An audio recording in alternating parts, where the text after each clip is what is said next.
necessarily. Well, and we could put I'll figure out how to do it. And then there are promos for like upcoming season, upcoming shows, and Yeah, I've never done a promo. Never done a promo. But yeah, we can figure that out for sure. We're letting a word of mouth.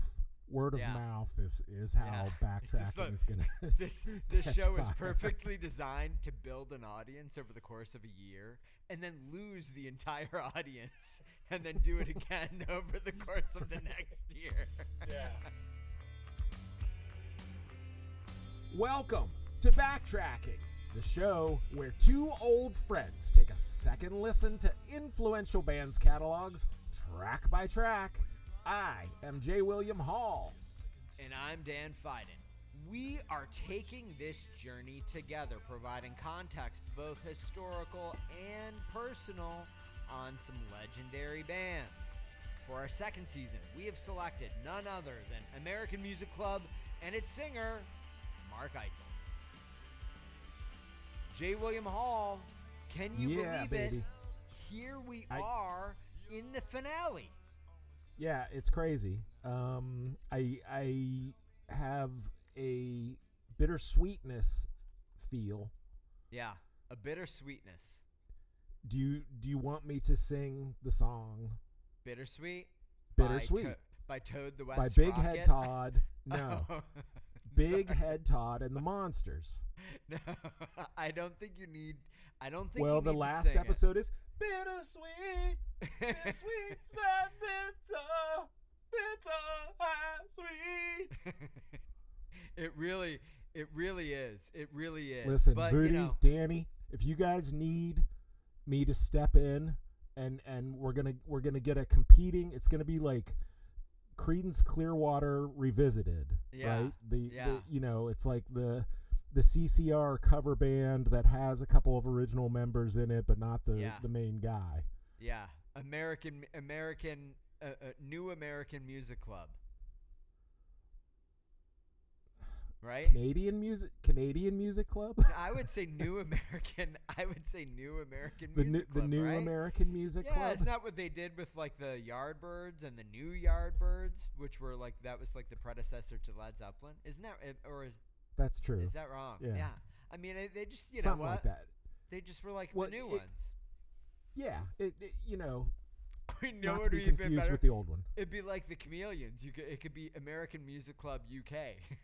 There you go. You go. That would be great. All right, so J. William Hall, we've got a lot to cover today. We do. I don't We want need to to get down to business already. No, My goodness. We can't just put be the here. rubber on the road. We can't goof around endlessly. We've got a lot to do, but the first thing that I wanted to do before we dive into the brackets, which really are going to be what drives us crazy today, I wanted to talk a little bit about the year that we've had, the season that we've had covering American Music Club. Yes.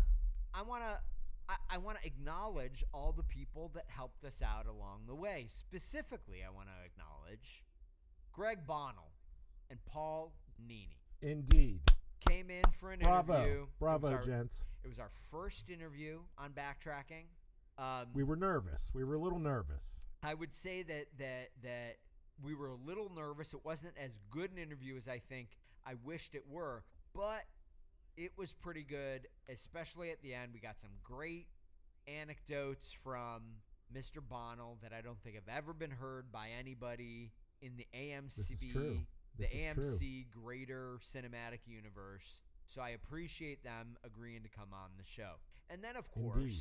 We had correspondence with a number of people who are pretty central to AMC and in some cases a part of AMC. So I'm just going to go through the list.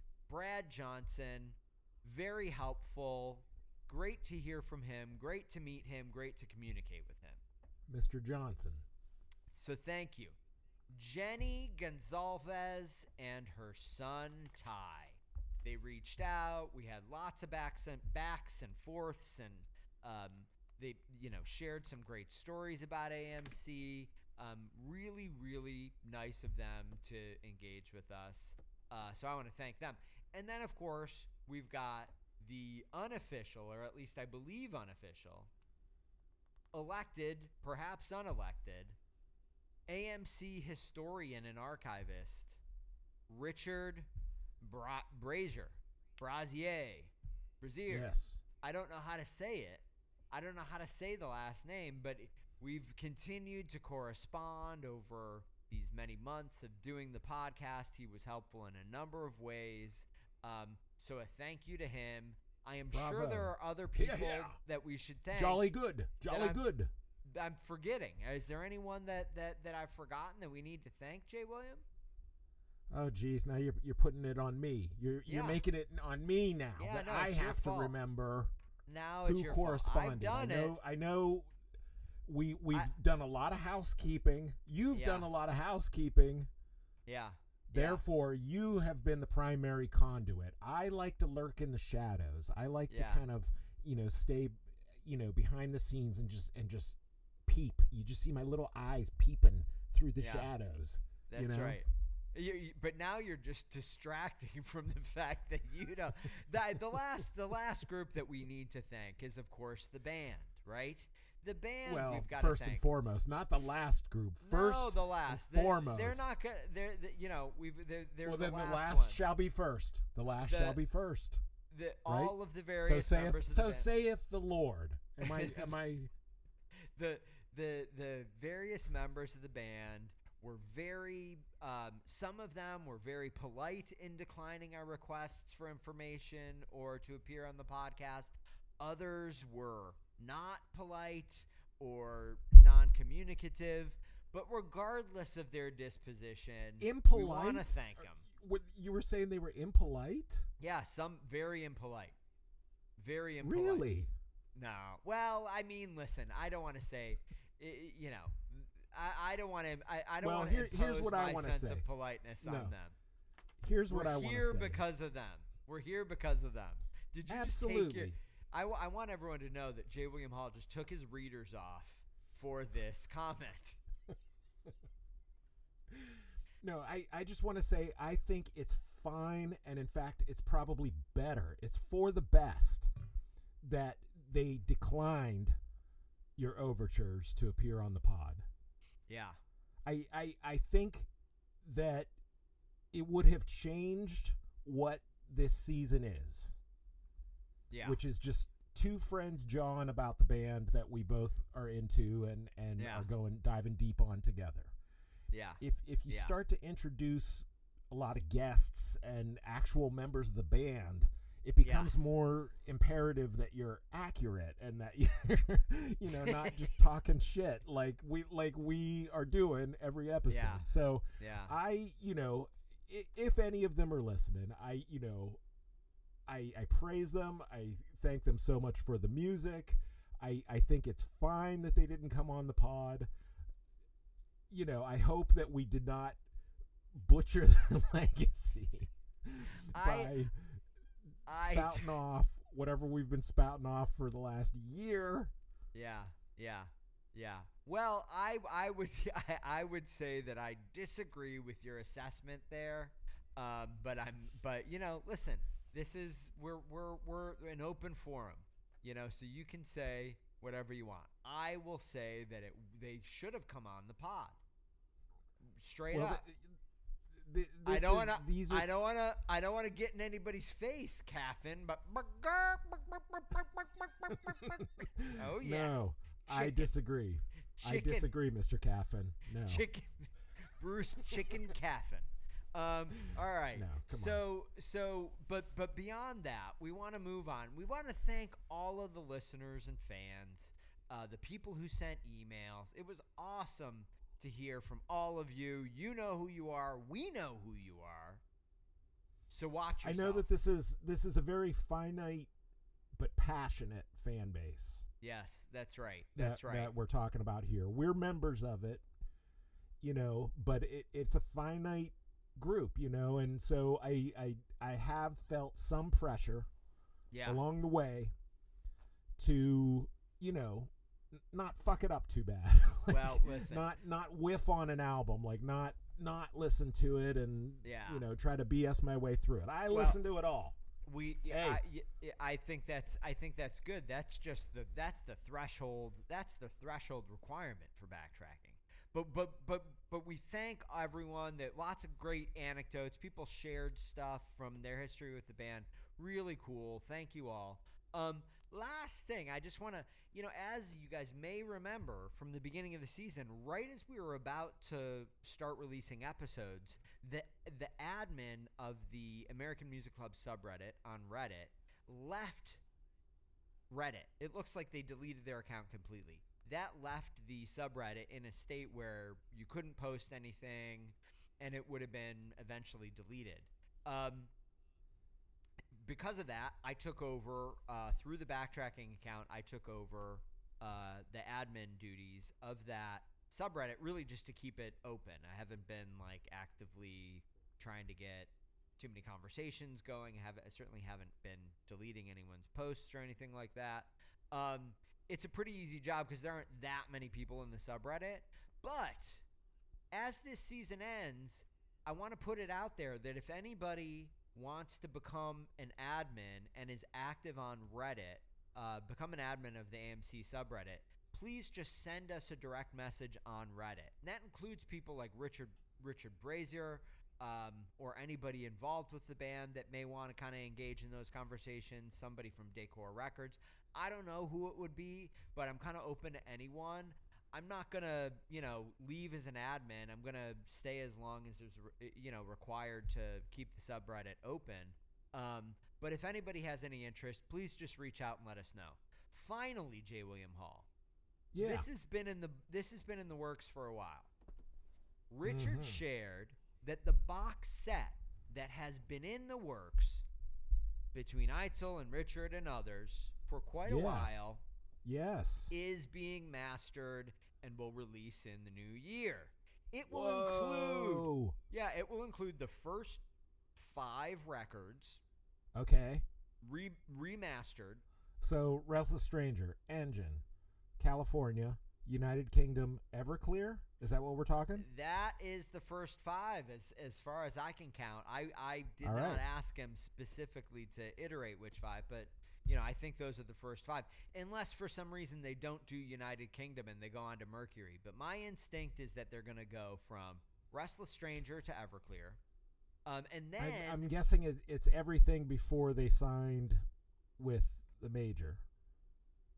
Yeah. Probably because they don't have the rights to the major label ones, I'm guessing. Yeah, that does make sense. So they're going to do a 5-disc box set of all of those albums remastered and a ton of B-sides, rarities, studio outtakes stuff, all kinds of stuff that's sitting around in the archive, some of which has been, has appeared elsewhere here and there.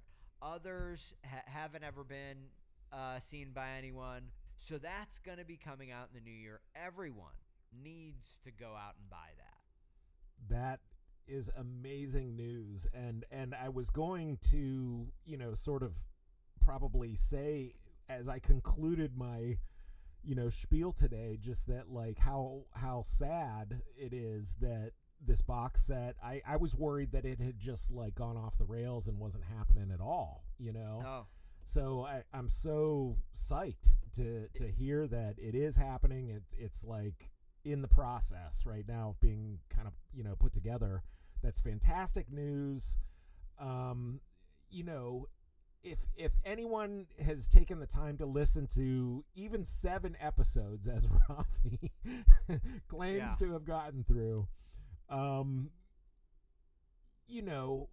think you should be convinced that this is worth looking into. So, I hope there's a whole reappraisal of the band and the accolades, roll forth. We shall see. Yeah. Well, but I don't want them to become too popular, because then they're not my band anymore. You know what I mean? That is so true. J. William Hall, I want to start the brackets. Apologize. You want to apologize to me? I understand. No, listen. You don't need to apologize for putting me through this torture test, which is this bracket. The bracket is tough. The bracket is tough, but it's time for us to get into the worst song brackets. Now, for everyone playing along at home, we are going to go into the worst song brackets. At the end of every album's backtrack, each of us selects what we think are the best song and the worst song on that album. All of those selections then get fed into these brackets. The brackets are randomly seeded, and then we work our way through the bracket to determine what we think is the best AMC song, the worst AMC song, and the best AMC album. We included all of the Mark Eitzel material that we backtracked in here as well. So this is a huge bracket. It is difficult to get through, but it's time to reveal the worst. So, J. William Hall, here's how we're going to do it. Okay. We're going to walk through the selections you've already made, right? And you're just going to tell us if there was anything particularly difficult about any of these selections. If it was easy for you, you're not going to say anything. But we're just going to work our way through the bracket until we get to selections that you're going to make live. You will then make those selections as we discuss it. You're going to talk through your logic, and we're going to get to the place where there are only 4 matches left in the entire tournament. And we're going to save those 4 matches for the very end of the episode so that people are tantalized and they're thinking about it the entire time. Right. So they've got to stay tuned. If you're ready, we're going to do that right now. I'm as ready as I'm going to be. Okay.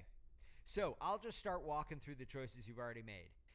Animal Pen versus Mantovani the Mind Reader. You selected Animal Pen. Cold Light of Day, Bad Liquor, you selected Bad Liquor. Now he is selecting the worst song, not the best. This is the song that I enjoyed less. Yes, exactly. Okay, so then we got into An Angel's Wings, Brush the Penny Slots against Love's Humming. You picked Love's Humming. Steve I Always Knew and Room Above the Club, the Songs of Love live version. You selected Steve I Always Knew. Yeah. The Global Sweep of Human History versus You're Waiting. You selected You're Waiting. Everything is Beautiful versus The Dance. Shockingly. Well, okay, not to slow things up too much, but I just want to say that for each of these, I don't think that there was one in particular that was like, oh, this one's totally easy. Like I went back through and did like a little A/B comparison, between the songs, and it was tough on many of these. So anyway, continue. Yeah. No, I mean, listen, some of them are going to be tougher than others. Some of it has to do with the seeding of the tournament bracket, obviously, but that's why obviously, yes. And, it's like the back half of the Eitzel catalog I had never heard before. We went through the season, and so some of this stuff I was it was actually kind of fun to like go back and kind of skip through those albums and kind of remember like, oh yeah, right, this is Invisible Man, there's a lot of keyboard, that kind of stuff that I was kind of like, I'm not sure I remember this song, like why did I say this was the worst song on the album, but anyway, proceed. Okay, so you picked The Dance over Everything is Beautiful. Miracle on 8th Street. Yeah. No. Go ahead. What do you want to defend I was your just going to choice say of The that. Dance? Well, no, I was going to say, I remember you really loved The Dance. I did. Like this is an example of one that like I picked as the worst, and you were like, this is the best. So I apologize for that. I mean, for me, this is a real shame matchup because I also love Everything is Beautiful. I think that's not the worst song on that album. But listen, you're free to make your own decisions. Well, continue. Miracle on 8th Street versus 6 S's. You picked 6 S's. Okay. Right. Now we go up to the kind of rest of round 1. Mr. Lucky versus Animal Pen. You pick Mr. Lucky. I'll Be Seeing You versus Highway 40. You pick I'll Be Seeing You. When It Really Happens versus Bad Liquor. You pick When It Really Happens. Love's Humming versus Art of Love. You select Art of Love. Cobb. Wait, no. I selected Love's Humming. Or yeah, I'm sorry. You selected Love's Humming. You might have That's selected Art of Love. No, you selected Love's Humming. Cove versus Steve Right. I Always Knew. You selected Cove. You're Waiting versus I'll Be Gone. And you selected I'll Be Gone. Mhm. Keep Me Around versus The Dance. Oh my God, you select The Dance again. You fool. 6 S's versus Remember. You pick 6 S's. Wow. Yeah. Now, Yeah. that is as far as we go in the winner's bracket. Now, the loser's Right. bracket, very quickly. Remember versus Mantovani the Mind Reader. You select Mantovani. Again, reminder, these are the songs that I like less. Yes, correct. That are advancing. Yes. You're Waiting versus Cold Light of Day. Cold Light of Day advances. Steve I Always Knew versus An Angel's Wing, Brush the Penny Slots. You select Steve I Always Knew. Art of Love versus Room Above the Club, the Songs of Love live version. You select Room Above the Club. Bad Liquor versus The Global Sweep of Human History. You select Bad Liquor. Highway 40 versus Everything is Beautiful. You select Highway 40. And Animal Pen versus Miracle on 8th Street. You select Animal Pen. Now, Yeah. J. William Hall, it is time for you to make some real-time decisions. Are you ready? I'm just going to lay them on you in the order that I choose. Okay. So are you ready? Yeah, go serious. ahead. You Well, you I'm need a trying. Gatorade? I'm trying.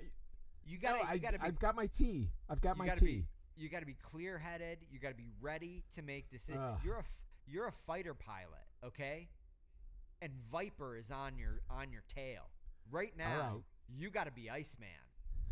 Okay? Right.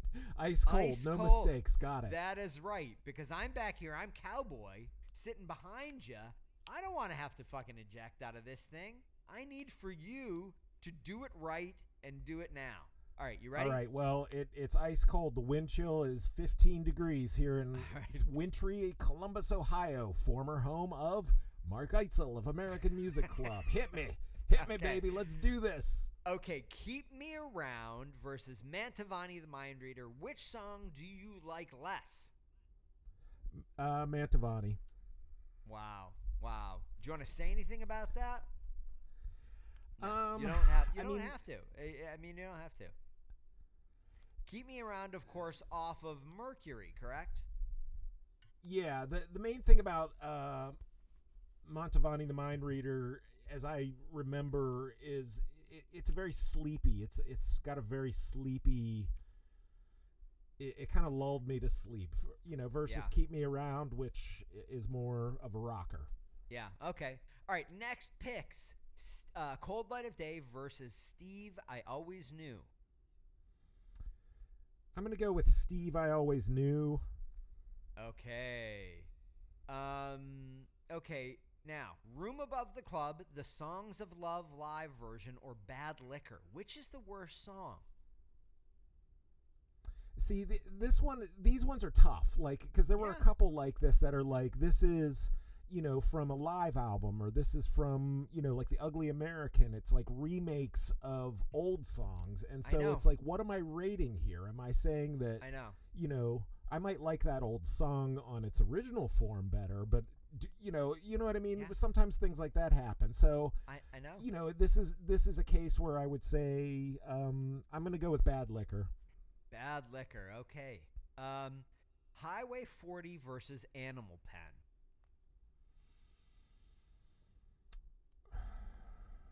I'm going to go with Highway 40. Okay, Highway 40. Okay, now. Mr. Lucky or I'll Be Seeing You. I'll Be Seeing You, of course, a cover off of Music for Courage and Confidence. Yeah, so I'll Be Seeing You is what I'm choosing to advance here. That, again, is a very, especially sleepy, it's a cover, it's an old song, the lyrics are nice, but, Mr. Lucky's got some energy and drive to it. Yeah. So, Yeah. Anyway. Okay, so now we've got an interesting one. Then It Really Happens, of course, off the album done with Peter Buck, West, and Love's Humming, not written by Mark Eitzel. Off of The Ugly American. Which is the worst song? I'm going to go with Then It Really Happens, actually, is the one I'm going to go with there. Yep. Okay, so I love, The Ugly American, the album. The thing I was reminded of is that whole Greek instrumentation. I really enjoy it. And so that sound of that album, I think, is really good. I think his singing is really good on that album. So there are instances where earlier in the bracket where I think I had to pick against an Ugly American song, and it wasn't, I don't know. Anyway, It was tough. It was tough, people. No, I know. Yeah, there were a couple of albums in here that were confounding in ways. It wasn't quite an even matchup, right? Songs of Love Live, The Ugly American, Music for Courage and Confidence. These are, not. Yeah. They're a slightly different category. All right, but anyway, Right. Cove versus I'll Be Gone. It's Cove. Okay. The Dance versus Six S's. It's 6 S's. All right. Finally, you spare the dance. Okay. Love's Humming versus Mantovani the Mind Reader.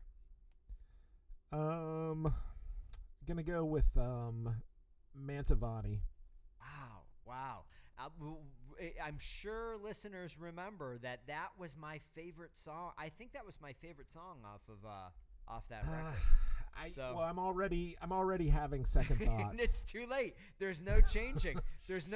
You've made the decision. This is not. You got to be Iceman. Iceman can't be like, oh, sorry. Will you take that missile back? No. Viper's gonna be like, you're dead, Iceman. Report back to base. No flybys, you jerk off. Okay. Mr. Lucky versus Steve I Always Knew. Mr. Lucky versus Steve I Always Knew. Mr. Lucky. Okay. The Dance versus Bad Liquor. Bad Liquor. I'll Be Gone versus Highway 40. Highway 40. All right. Look at that. Cold as ice. Okay.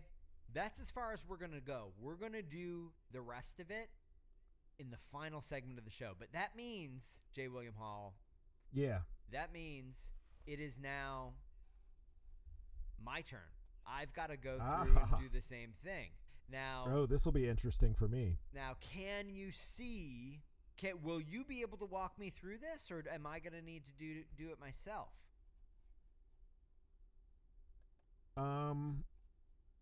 I don't think I can control it, can I? Okay, yeah, I guess that's true. All right, so I'm going to tell you what the matchups are. You ready? Well, no, I can see it. I can see it moving, but I can't control it myself. Okay. Well, I will walk you through my picks to date, and then I will do some real-time selections. So, okay. This is my least favorite song bracket. Always Turn Away versus Ain't No Sunshine. I advanced Ain't No Sunshine. Art of Love versus One Step Ahead. I advanced one step ahead, of course, off of the Golden Age. I'll Be Gone versus All My Love. I advanced All My Love. Seeing Eye Dog versus Animal Pen. I advanced Seeing Eye Dog. Have No Word versus Guitar Lover. I advanced Guitar Lover. Will you find?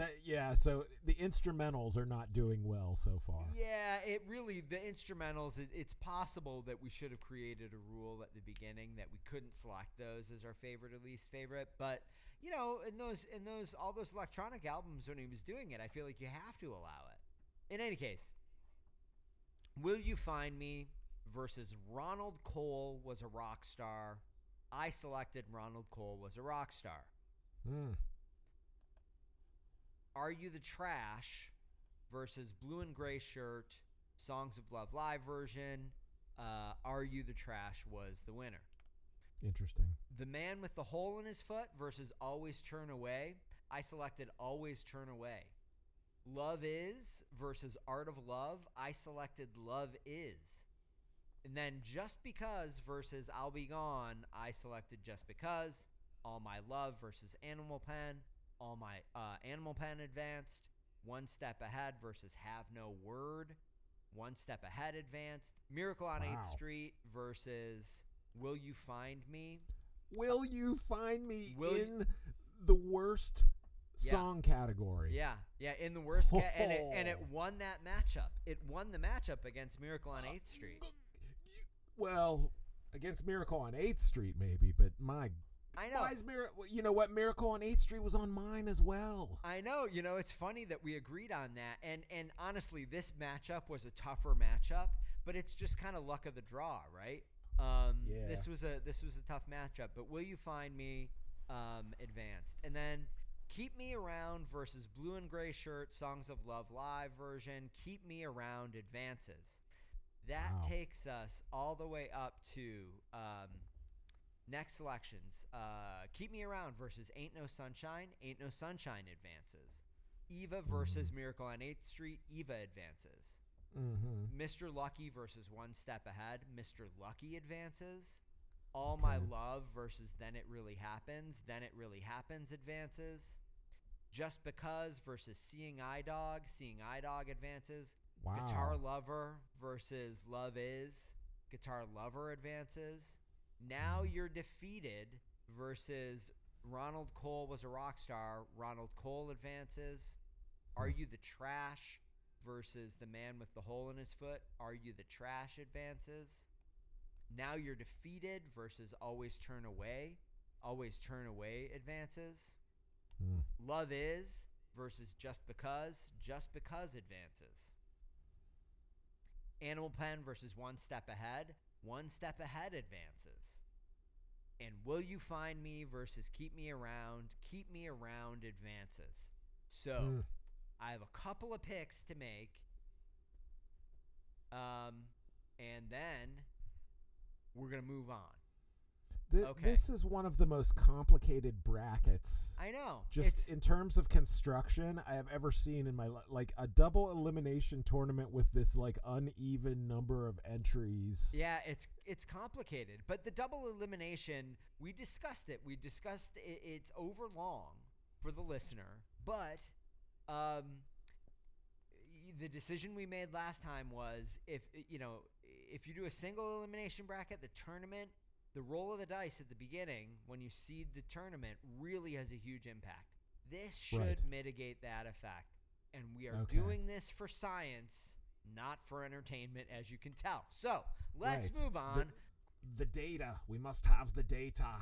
So Ain't No Sunshine versus Ava. I am going to pick, without hesitation, Ain't No Sunshine. I thought it was not a good move.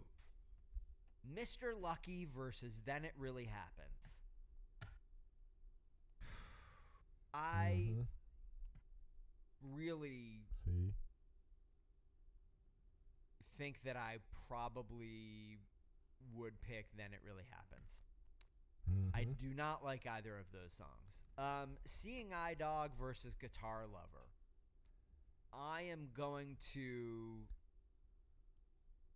select Seeing Eye Dog. What do you have against Seeing Eye Dog? I really didn't like that chorus. If you remember, I had a real issue with the kind of sing-songy, it is, but chorus. It's very catchy. But it's not catchy in a way that I like a song to be catchy. It's catchy, and in this case, that's worse because it is a more. You've put your finger on why this song won over Guitar Lover. I can immediately remember Seeing Eye Dog in its entirety, and and that's not a good thing. Whereas Guitar Lover, it wasn't written to your taste. It wasn't written, but that's what this bracket is all about. It is. I mean, You can't Very well. get mad at me, but that's the judge here. You know, I mean, Very well. We well. could have Proceed. called this bracket which of these songs was least written to your taste. Okay, Ronald Cole was a rock star versus Are You the Trash? I am going to select Ronald Cole. Wow. Mr. Lucky. That's offensive. I'm sitting here in Columbus, Ohio. That would be like if it was like, you know, Tulsi Gabbard was a rock star. Yeah. I don't know. King Kamehameha was a rock star. I'm like, it's the worst song on the album. See how offensive this is Ronald Cole? No. I think that's different, and it's offensive that you tried to make that comparison. Now, I'm gonna go on to my next picks. Mr. Lucky versus Always Turn Away. I am gonna select Mr. Lucky. I think that's correct. Ava versus Just Because. I'm going to select Just Because. Mm-hmm. Are You the Trash versus One Step Ahead? I am going to select One Step Ahead. I really had an issue with the chorus of that song. You covered it. I don't like Are You the Trash, but I like it better than One Step Ahead. Okay, Guitar Lover versus Keep Me Around. I'm going to select Guitar Lover, and I think that brings us to the end. So the rest of mine we will do later when it's time to get back to the brackets. But before then, J. William Hall, we're going to take a quick little break here. And a break. Not a break. Do we have a sponsor? No, is somebody sponsor. sponsoring the pot? No sponsor. There's no sponsor. We don't believe in that. We are not corporate sellouts. What we're going to do is we're going to have a quick chat about a topic. I know you're not that we're going to do it off the cuff, but I want to hear what you think. We're going to deliver to Michael what you think is the best album cover that we saw over the course of this season. So I'm including all of the Eitzel albums and the AMC albums, and the criteria are all yours. So tell me, talk it through. What's in the running? What might be the best? Talk to me about it. Well, the first one that springs to mind is California, because that was the first one that I ever saw. That cover is what made me pick the album up out of the used vinyl bin, look at it, say that looks cool, $1.99, sure, So that cover is always gonna, I think kind of have a special place in my heart. But I love the cover of Everclear. I love the cover of, oh goodness gracious. I mean, listen, you've got to think things about like Hey Mr. Ferryman is a really cool cover. Klamath is a cover I like.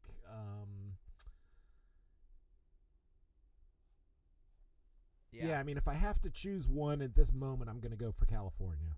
Yeah. Okay. Well, I think that's reasonable. So you've biased for the aesthetic of the early AMC albums, the kind of stark landscape, the California desolation, kind of a feel. Yes, but I do, I really like the Gene Lowe paintings, and and then like Love Songs for Patriots. Brad Johnson coming back to do the artwork for that. Like, I love that cover, but I think like the Golden Age, we talked about why that was a problematic cover for us, even though it was well done, it was well executed, but we were so puzzled by why they would put a new member of the band would be the face of that album, and then I'm trying to even think through the other ones. Mercury, I remember talking about this at the time. I thought was a strange cover because it was what was it, Cambodia or something, and and it didn't. It just seemed like somehow it didn't mesh for me. Yeah. Like with like the music they're in or whatever. You know, Restless Stranger is a pretty cool cover. Engine, I don't think is a great cover. It's the drummer from Lynyrd Skynyrd's kid, right? Isn't that what we were talking about back then? AI told you that the kid on the cover of Engine was the drummer for Lynyrd Skynyrd's son. Yeah, that's right. I can't remember. Yeah. Anyway, I wouldn't choose that cover. But what do you think? What are you? Listen, you know, which ones jump out at you? I think this is a really tough one because there are different aesthetics. I think the Eitzel albums had a somewhat different aesthetic. I will say, I think you're gonna be surprised. I would say that my favorite aesthetic for the band covers is the Gene Lowe paintings. I've always loved those. Between the two of them, I would probably select Everclear as my favorite, although I've always disliked that the framing of the art kind of is a gatefold. It's not like the size of the CD, if that makes sense, right? But I really love that cover. And then I really love the cover of 60 Watt Silver Lining. I think that is a terrific album cover, very, I think, distinctive, matches the AMC kind of desolate black and white photography aesthetic from their early albums. So I like that one quite a bit. You know, another one that I'm looking at now that I want to remark on is The Invisible Man. Yeah, The Invisible Man is a great cover. Yeah, like it's one of the. I mean, I guess on the solo albums, Eitzel is on the cover of several of them, but just that one sort of like conceptually or as a metaphor or something, like it just works on multiple levels, and so I just wanted to call that one out. Yeah.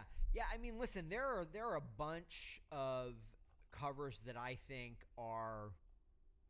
were surprisingly good once I kind of sat with them a little bit. One is "Don't Be a Stranger." I thought was really, really strong. "Hey, Mr. Ferryman," I think is a very strong cover. But ultimately, I mean, I think it's a band that does well with aesthetics, right? I just think all of the, maybe not all, but most of the covers I think are quite good, interesting in their own way. So if you're kind of a cover art dork, not like Michael, God forbid, but like us, whatever you do, don't talk about the cover art for 20 minutes. But yeah, I think there's a lot to dig into there. All right, so J. William Hall. Yes, sir. It is time to go through another bracket, and this time it's going to be the best song bracket. Okay. Are you ready for it? Yeah, this one is probably going to be the most controversial for the listeners. Yeah, so you think so. You've already looked ahead at that bracket, and you've decided. Well, yes, I filled out the first. I've already done the first couple rounds. All right, well, let's get into it. I know we had there was a comment on the subreddit about the very first pick in my bracket. Okay. All right. Well, let's get into that. The first pick is Jesus Hands versus Roll Away My Stone. You selected Jesus Hands, or otherwise known as Jesus's Hands. Well, or Jesus Hands. but so do you want to? I mean, it seems to me that that's a pretty straightforward pick. I feel like that one's not controversial. Like, and I was happy to report that I was in agreement with the person who wrote in on the subreddit. Yeah. So yeah. Okay. All right. So I've Been a Mess versus Always Turn Away. You select I've Been a Mess. Right. And I think you had Always Turn Away in your losers bracket, did you not? I did. Yeah. Who? Yeah. Job to Do versus I Know There's Someone Waiting. You selected Job to Do. Nowhere to Run versus Live or Die, you selected Nowhere to Run. An Answer versus Dream is Gone, you selected Dream is Gone. That was a really agonizing pick. Yeah, because those are both great songs. Those are both great songs. Xmas Light Spin versus Highway 5, you selected Highway 5. Also an agonizing pick. Now, Will You Find Me versus Will You Ever Make Room at your Table, you selected Will You Find Me. Right. Also a difficult pick. Two Will songs. Will You songs. Yeah. Now, Will You Find Me versus Roll Away My Stone, you selected Will You what Find are we Me. in the losers? We in the losers bracket here? Yeah, we're down in the losers bracket. I'm going to go through all that. Dream is Gone. Dream is Gone versus Always Turn Away. You selected Dream is Gone. Right. Snowbird versus I Know There's Someone Waiting. You selected I Know There's Someone Waiting. Job to Do versus Live or Die. You selected Job to Do. Christian Science Reading Room versus An Answer. You selected An Answer. I also a difficult that one. I had to think on that one a while. Yeah. Please versus Xmas Light Spin. You selected Xmas Light Spin. I thought that was interesting. Firefly Songs of Love live version versus Will You Ever Make Room at Your Table. You selected Will You Ever Make Room at Your Table. Yes. Now, so if we were up against the original Firefly, I'm actually surprised I didn't choose that from California as my favorite track, because your favorite track, it can change listen to listen, but in this case, the version of Firefly on Songs of Love Live, I was like, you know what? I'm going to go with Will You Ever Make Room at Your Table? Yeah. Which I think is a sneaky great song. It is. No, I think it is a great song. I think it's a good song. All right, so back up to the winner's bracket. You've got Firefly Songs of Love live version. See, you needed to do the first two rounds of the winner's bracket before you jumped to the loser's bracket. You're right. So I'm sorry about that. Well, let me go. What? You want to no, I was just going to say this is how Firefly from Songs of Love Live wound up in the loser's bracket. Okay, so you can talk about it. This was the controversial matchup. Firefly Songs of Love Live versus Jesus Hands. You selected Jesus Hands. Jesus' Hands, as some of us say, I think is it's one of the all-time great AMC songs. And I think, up against the original Firefly, I would have had to think on that some more. But up against a live version, as great as it is, I obviously picked it to be in the bracket. I think Jesus' Hands gets the nod. I agree with that choice. I wouldn't have hesitated very much, personally. Big Night versus Please, which did you select? It was Big Night, of course. Yeah. Christian Science Reading Room versus I've Been a Mess. You selected I've Been a Mess. Yes. Job to Do versus Can You Help Me? You selected Can You Help Me. Mm-hmm. Okay, so now we move down to the loser's bracket. So Snowbird versus Nowhere to Run. You selected Nowhere to Run. Dream is Gone versus The Stars. That is a brutal matchup, in my opinion. It is. That is a brutal matchup, and I had to do a lot of A/B testing. I had to listen to one, listen to the other, think about them, read the lyrics, do all of that, and I chose The Stars. You chose The Stars, yeah. I think it's a particularly brutal matchup because I think of those two songs as being similar in aesthetic. Yeah, they are. They both encapsulate some of the, if AMC has any kind of slowcore element to them, like both are part of those songs. Yeah, that is agreed. And it's just interesting, not to go too deep on this one matchup, but it is a matchup that really encapsulates something interesting. Dream is Gone was a pretty early, that song was off of United Kingdom, I believe. Mm-hmm. Yep. And then The Stars popping up way late in the career. What, 30 years later, 20 years later, right? 20 years later. Yep. Yeah, yep. The Stars was on the golden age, I think, right? So, I mean, really interesting that kind of aesthetic kind of spanned that entire time. Or they returned to it on the last. Yeah, really, I like that. I think it's cool. And I think it's cool they're both such good songs. All right, anyway, What Good Is Love versus Highway 5. You selected What Good Is Love. I did. This is another one that I think if I could identify or pick, of all of the songs that are sort of like obscure, because they were never sort of done on a major release. Although What Good Is Love shows up again on The Ugly American. He resurrected it with and that one I'm surprised I didn't choose that from that album as my representative, but this version that is chosen here is the one from Lover's Leap, and I just think it's great. I think it's a great song, so I want it to advance. Yeah, well, good. Will You Find Me versus Room Above the Club. You selected Room Above the Club. This is, of course, the original version of the song. Yeah. I mean, the hard thing to separate from all of these picks for me is the nostalgia factor. Yeah. Because obviously, like, I was a fan from the early period, and so those songs hold a special place in my always young heart. Versus the old embittered heart that has sort of like listened to the Eitzel solo catalog. So I think that there's definitely a little bit of bias, on my part, on some of these picks.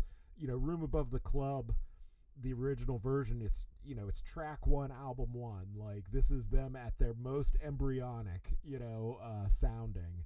And so I'm sure to fresh ears, somebody would maybe look at those two and be like, no, that's not the right pick. But anyway, that's what this is all about. Listen, I think that's a tough pick. A pick I would have gone a different way on, honestly, but this is your bracket. Okay, so we're in the losers bracket again. So Highway 5, you have to make these decisions real time, J. William Hall. That's where we are. So you got to get ready. Are you ready? I am. Okay. Here we go. We're going to get started. Highway 5 versus Will You Find Me. Which of those songs is better? Which do you like better? I'm going to go Highway 5. Okay. Again, this is, that's a little bit of probably nostalgia on that one too. But anyway, proceed. Okay, Dream is Gone versus I Know There's Someone Waiting.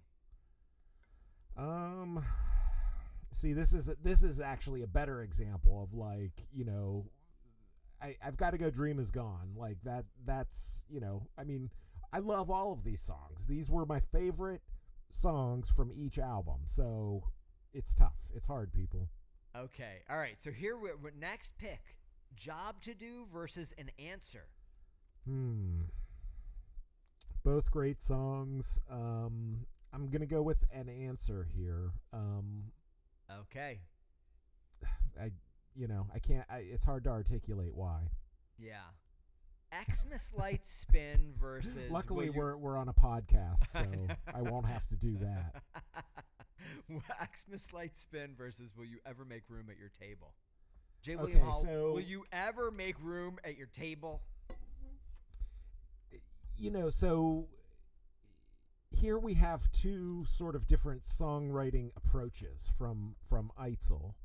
Yeah. And, he's done numerous songs with sort of each of these approaches. Xmas Light Spin has more of a unfolding story kind of quality to it. Eitzel as storyteller, whereas Will You Ever Make Room at Your Table is more of like a crafted, and he's ultimately asking that question there in the title.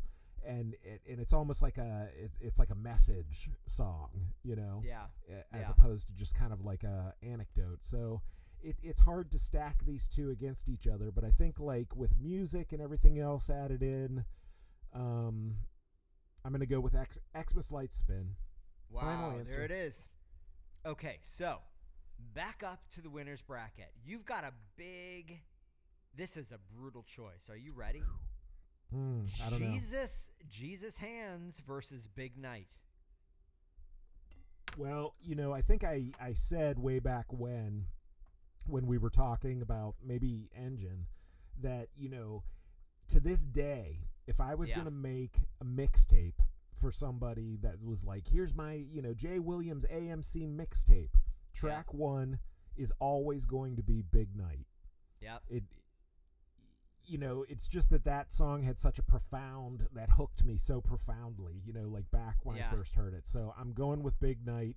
I love you, Jesus's Hands, and I'll never stop pronouncing you Jesus's Jesus's Hands.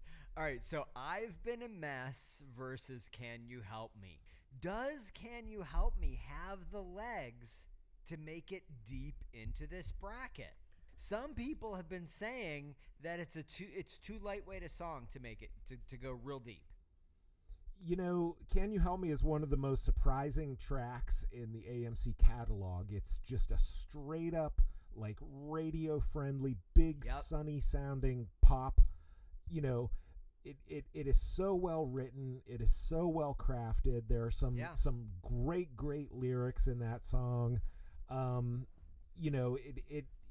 If you were to, prior to the season, like if you were, on the first day of recording, we're like, what are your top 5 AMC songs of all time? Can You Help Me would have been in my top 5 at that point. Yes. I've gone on a little bit of a journey with I've Been a Mess. Yes. That was a song that I always liked okay, but I didn't, it just didn't hit me as hard back in the day. I was more focused on, maybe the singles off of Mercury or whatnot. Upon backtracking, I've Been a Mess, it skyrocketed to my favorite track on Mercury, and I think it's one of the best songs in the combined AMC Eitzel catalog. I'm going with I've Been a Mess. Wow. So the pundits were right. Can You Help Me is just too lightweight a song it's not deep. lightweight. It's a great song. It's got great lyrics it's not lightweight. It sounds pop, but it was too too edgy. lightweight. It was too edgy to for make pop. it past. It was too edgy for pop radio, Too lightweight. Couldn't cross well, there over. it is. Okay, Right. so the next pick that you got to make, Nowhere to Run versus the Stars. I mean, if any listeners of this season know me, they know that I go for the slow. You know what I mean? I really, I dig that slowcore element of the AMC sound where it gets heavy and it gets dark. We've got sort of a more folk influenced, picky guitar led kind of track here versus the full band impact of the Stars. I've got to go with the Stars. Okay, there it is. Nowhere to Run. Nowhere to Run's a beautiful song. What Good Is Love versus Room Above the Club? So, Room Above the Club, it's still a great, it's an all-time favorite. Everything on this list is an all-time favorite. I know.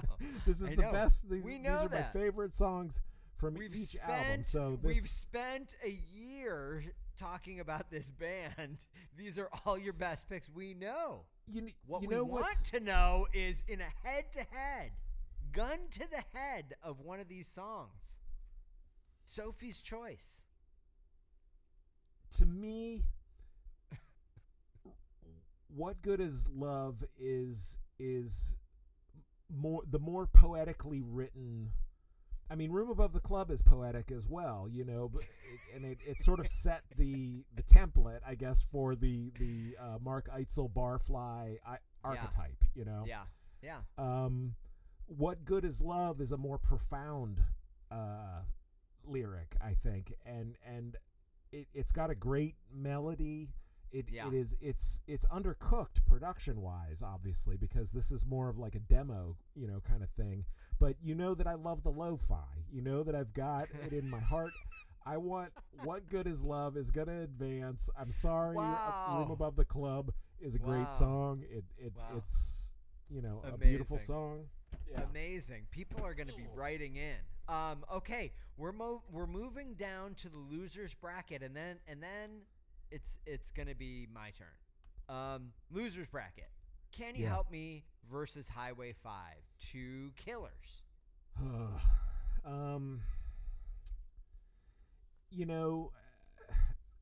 Not that this is like a pity vote or something, but I feel like I have been heavy on the more like heavier kind of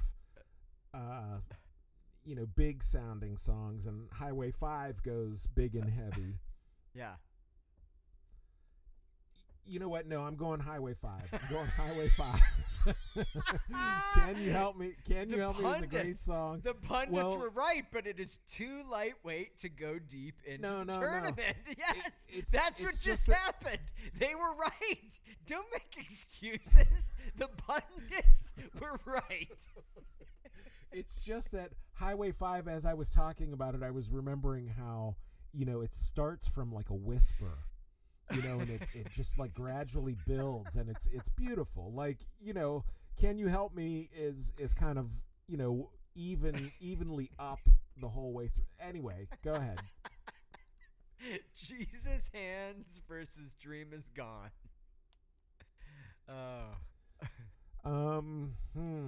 Whew. I'm going to go with Jesus's Hands here because I want to keep saying it the correct way. And I think that it's a beautifully crafted song. It's a shining moment for the entire band on, to close out, one of their greatest albums, and I have to advance it. Okay, Room Above the Club versus An Answer.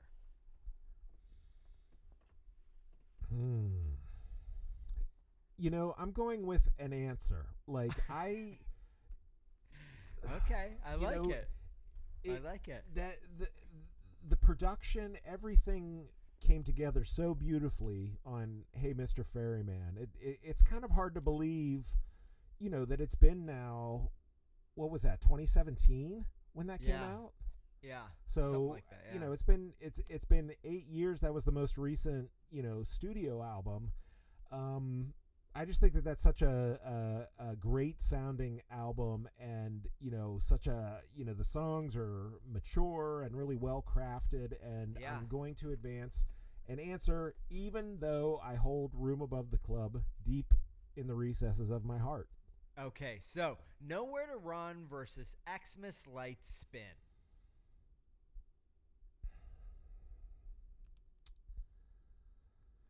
Again, I think I have to go with,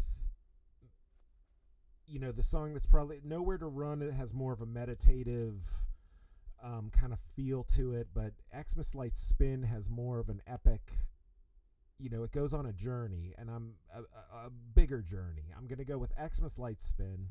Okay, there it is. Okay, so your best song bracket is set. We're going to come back at the end of the episode and work our way to your best final song. But that means it's time that I've got to do it. Yes. I've got to get in there, and I've got to do it. I don't want to do it, but I've got to do it. If I had got to do it, you've got to do it. I've got to do it. Hold on. Let me get it. I got to get it, and then I got to do it.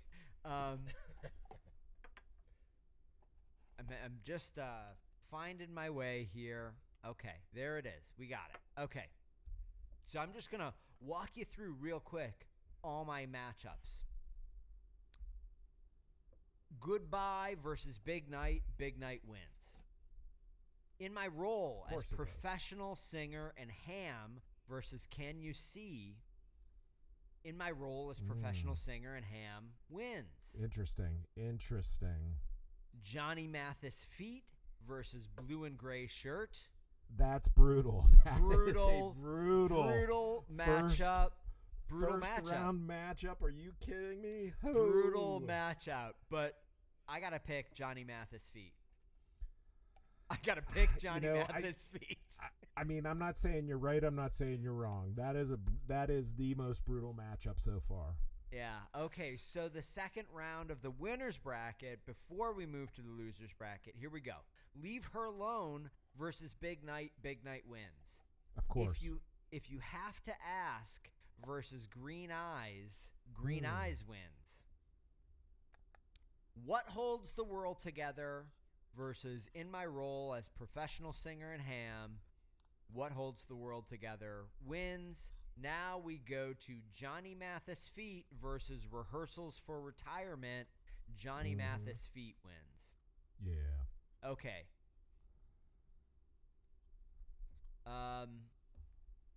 You're going to the loser's bracket. No, well now this is still the winner's bracket. Sorry. So We All Have to Find Our Own Way Out versus Hold Me. We All Have to Find Our Own Way Out wins.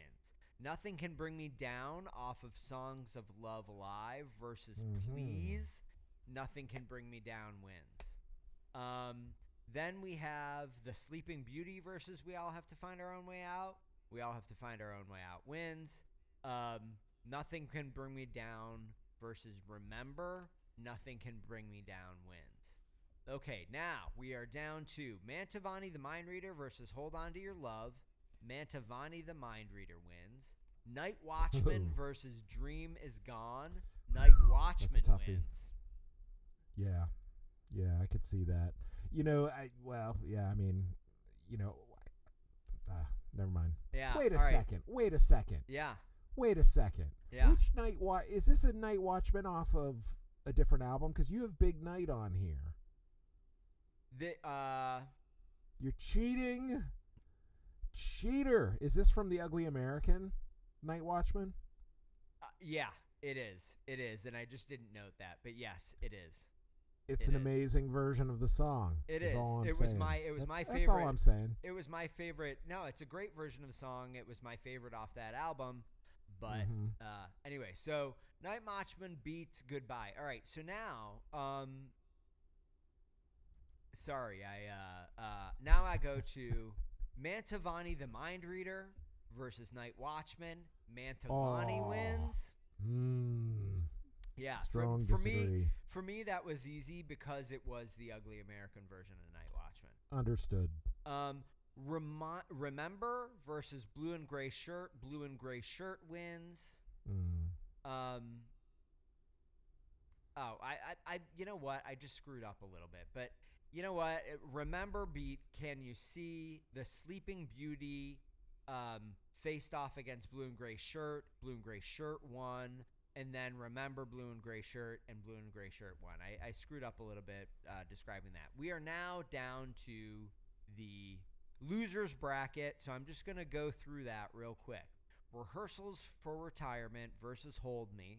Rehearsals for Retirement won. Interesting. In My Role as Professional Singer and Ham versus Please. Professional Singer and Ham won. And then those Rehearsals for Retirement and Professional Singer and Ham won, and Professional Singer and Ham, and In My Role as Professional Singer and Ham won. Just to be clear, Professional Singer beat Rehearsals for Retirement. If You Have to Ask versus Hold On to Your Love, Hold On to Your Love won. And Leave Her Alone versus Dream Is Gone, Dream Is Gone won. Then Hold On to Your Love versus Dream Is Gone, Dream Is Gone won. Now, J. William Hall, I am at a point where I need to make decisions in real time, so I'm going to do it. I'm not going to screw around any longer. Big Night is facing off against Green Eyes, and that is an insta-win. Big Night wins. I agree. What Holds the World Together versus Johnny Mathis Feet. I have got to tell you, this is an incredibly difficult one for me. This is a terrible matchup for me. These are two of my very favorite songs. You did this to yourself. I am going to select What Holds the World Together here. Controversial. You think that's controversial? I think it is just... I think the production is amazing. Eitzel is at his most lovely and poetic. Yeah, I love that. I mean, I love Johnny Mathis' feet, but I would have to... Yeah, I'm going to have to pick What Holds the World Together. Okay. We all have to find our own way out versus Nothing Can Bring Me Down, the Songs of Love live version. I said when we talked about this album, this recording is one of my favorite Eitzel recordings. I feel like they never got it quite right in a full band setting. I just feel like this song never really got any better than the Songs of Love live version, so that's what wins. Nothing Can Bring Me Down. Okay, Royal Cafe versus Aspirin. Now, interesting. I love the song Aspirin off of 60 Watt Silver Lining. I think it's lovely. It was not one of my top picks on the album, but you do you. Yeah, well, I am going to say between these two, Royal Cafe wins. Okay, now, Johnny Mathis Feet versus Mantovani the Mind Reader. This song is, these two are closer in my mind than I think, J. William, you would think. I love Mantovani the Mind Reader, but I have to pick Johnny Mathis Feet. Yeah, yes, you do. Green Eyes versus Blue and Gray Shirt. This is a colorful matchup. A lot of colors. Yeah. Blue and Gray Shirt. Green, and gray. That's my favorite combo if I had to choose three. Really? Blue, green, and gray. Yeah. All Blue, right. Well, green, and gray. So Blue and Gray Shirt wins. Aspirin versus In My Role as Professional Singer and Ham. Aspirin wins. And then finally, We All Have to Find Our Own Way Out versus Dream Is Gone. I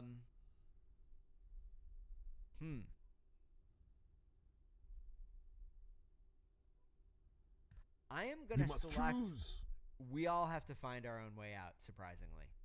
But that is surprise. I am going to I like that quite a bit. So that is it for me. That is my progress on the bracket, locked in. Now, J. William Hall. Yeah. We still aren't done. As much as you'd like to be done, we still aren't done. All right, so what you've all been wondering. You've been sitting around basically since the beginning of season 1. All of the listeners have been sitting around thinking, what the fuck are they going to do in season 3? How do you top season 1? 50 plus episodes on Rush. Well, you do season 2, 50 plus episodes on American Music Club. How can you do a season 3? I'm glad you asked, but J. William Hall. Yeah. We have a special guest. We do indeed. I can't believe we were able to make it happen. It's almost like we're collecting infinity stones of podcasting talent into one fist that we will then punch America with. That can only mean one person is here. It's Raf. You're back, my friend. Hello. Hello, folks. You thought you got rid of me, didn't you? But I'm just like a mold that just keeps growing and coming back on your toenails and just won't go away. Now, Raf, having been away for a full season and knowing that you are not an American Music Club fan, number one, how many episodes did you listen to more than once? More than once, none. None. How many did you listen to even once? Once, probably about 7. Actually, okay. Yes. Now, did those 7 change your mind about American Music Club? No, it not really. It did inspire me to go listen to some American Music Club. Well, hey, that's all we can ask. If we've inspired even one person to go check them out, yeah, then we've done our job, I think. You that's know what right. I feel like Mark Maron sort of spoke for the rest of the world once when he was talking about, getting into the Grateful Dead or Fish, right? He's Yeah. like, I'm by no means like putting American Music Club and all those on the same level. No, I hear what you're honestly saying. But You're he saying that said- American he said- Music Club is a great jam band, is what no, you're saying. What he said, and like I'm 50 years old. What he said was, he's like, you know what? I respect those guys. I respect their bands. There's some songs but he's like, I'm just too old. Like I just don't have time to get into it. Like there's just too much going on, right? Yeah. I feel the same way about like Dave Matthews. I actually know the guys in his band, and like they're great dudes. Their A&R guy is a great dude, but I'm like, I just don't have. And you know who the king of all those bands is Steely Dan. Like Steely Dan. I mean, it's like, do you really want to get into Steely Dan at middle age? No, I if do. you're not there, I if you're do. not I there want to. yet, just give up. I want to I'm a get greatest into hits Steely. guy. Greatest hits. I you want to know? get in. I want to go deep on Steely Dan. But listen, this is giving you a preview. This is giving all of the listeners a preview into what's been going on over the course of the last few months. As we've discussed and debated, we've called in McKinsey. We said, listen, I need for you guys to do kind of a threat analysis. I need for you to tell us what the right choice for season 3 is. We had a lot of charts. We had a lot of infographics. Yeah. We had a lot of data. We're all about data. We're very data driven. But what's going to be very depressing about season 3? Let's start off on a low point because it could just get better from here. Let's say we do an album like Yes, Fragile, right? Yeah. I don't know if it's going to be on our in our what we're going to do, but let's just take that. It came out in 1972. That was 23 years ago. If you were to go back, or I'm sorry, 53 years ago. If you were to go back 53 years in the past from when that album came out, we're talking 1919. So if we were doing this when that album was new, we'd be talking about music from 19 like That's right. Billy Monday or Harry Richmond, you know, like putting on the Ritz. Sports bra, baby, don't jiggle around. Thank you. Electric tie rack, electric tie rack, electric ties. So Mr. Show references aside, though, I do want to actually get into and explain the format before we get into too much and reveal too much. So what we've decided, this was driven by a few things. Number one, we couldn't agree on a single band that we wanted to do.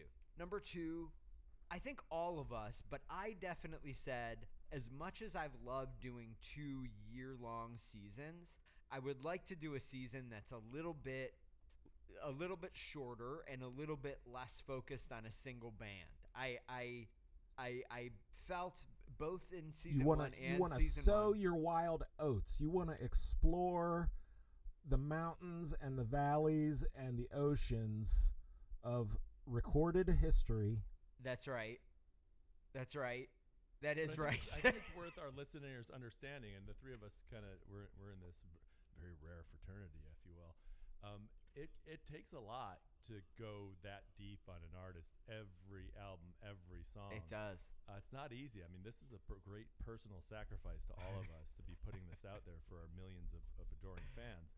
So it's very taxing to go that deep, and there are very few artists that you really want to spend that much time on. That's right. Yeah, I think that's absolutely right. And, I felt a lot of fatigue both in year 1 and year 2 around kind of late summer, early fall. Thankfully, and totally coincidentally, both bands that we dealt with, I was unfamiliar with their late catalog and pleasantly surprised in some cases with the late catalog. And so that made kind of going through the whole process a little bit better. But in any case, we decided we wanted to do something a little snappier, a little shorter. And so here's what we've come up with.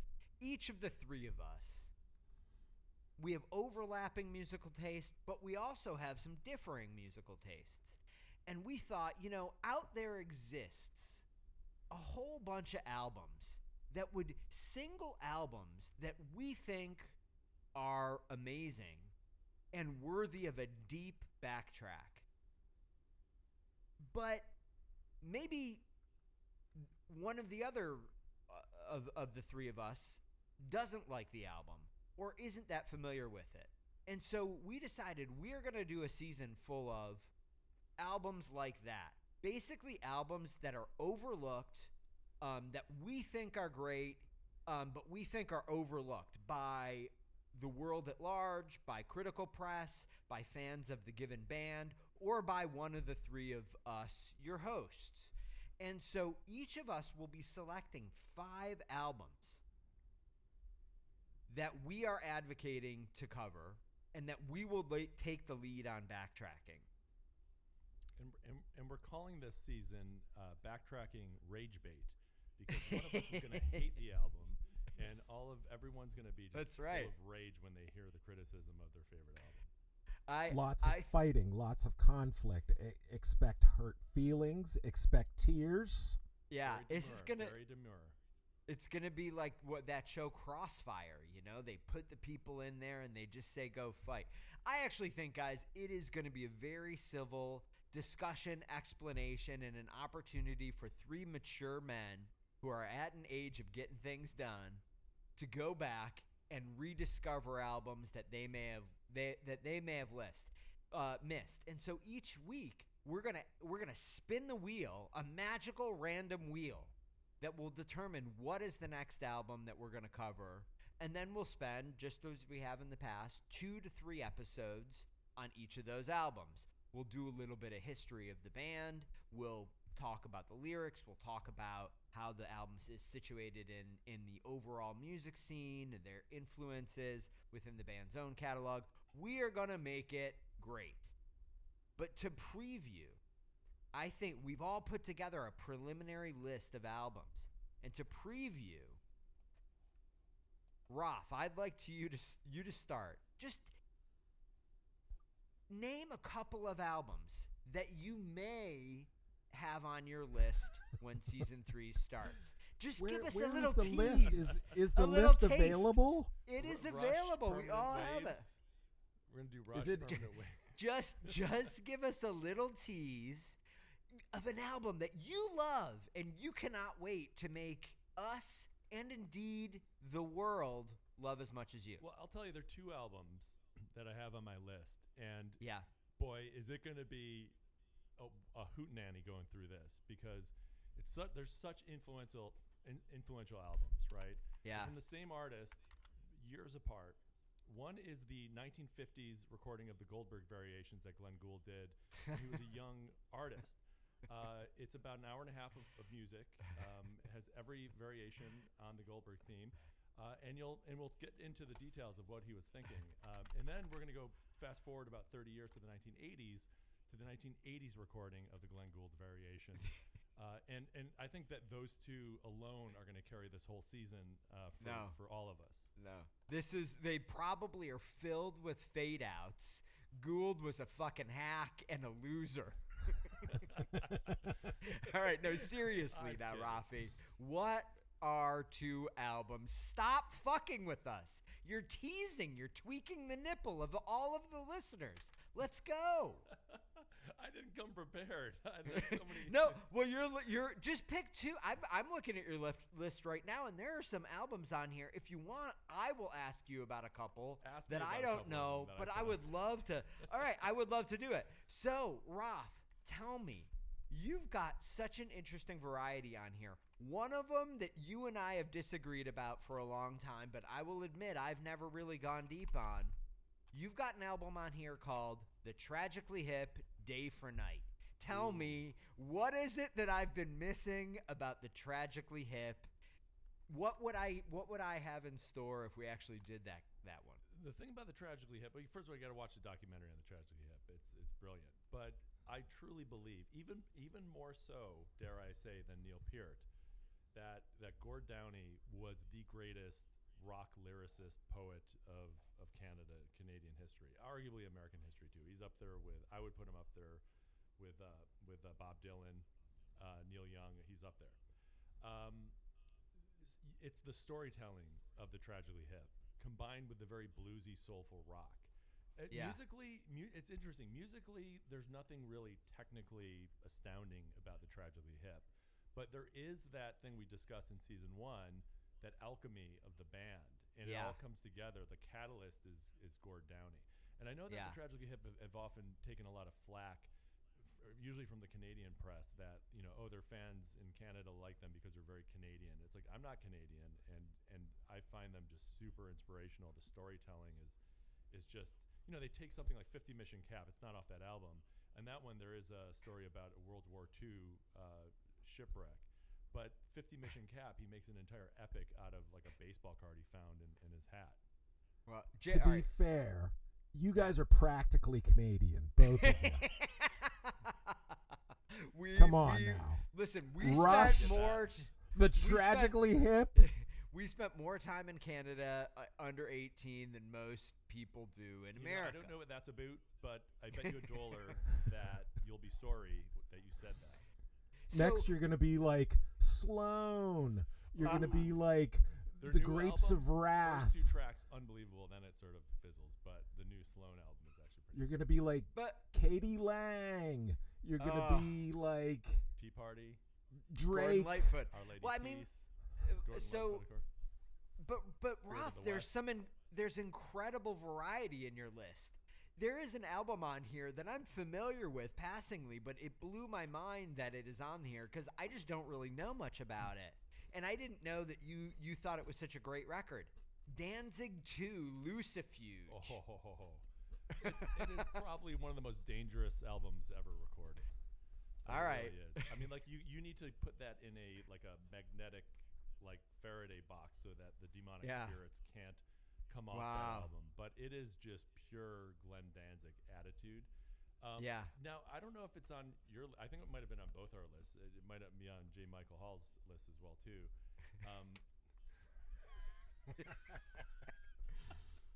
Sorry.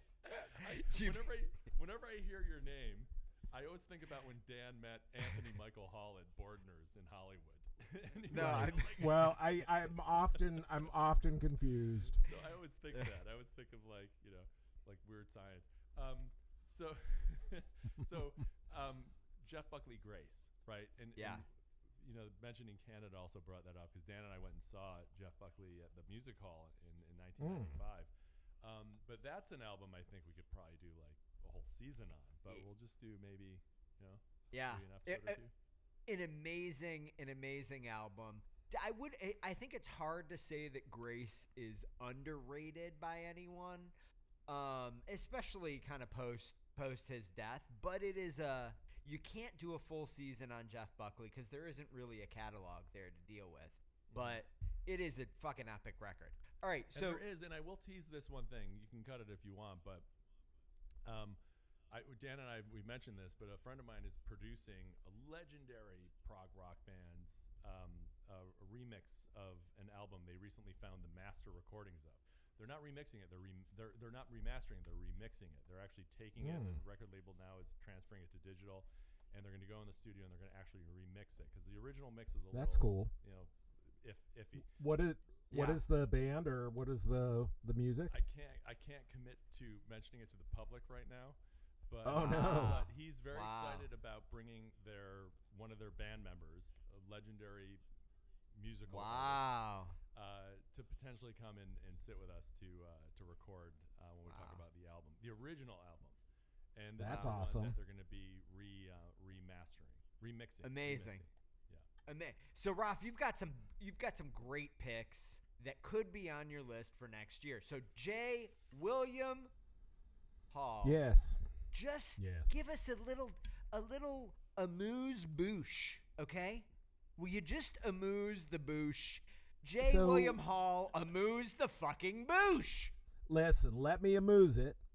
I've got my list right now has like 20 or so albums on it. You can't go through all 20 of these right now. That's too much. No, I'm not going to go through all 20, and we're only going to choose 5 ultimately for inclusion in the season.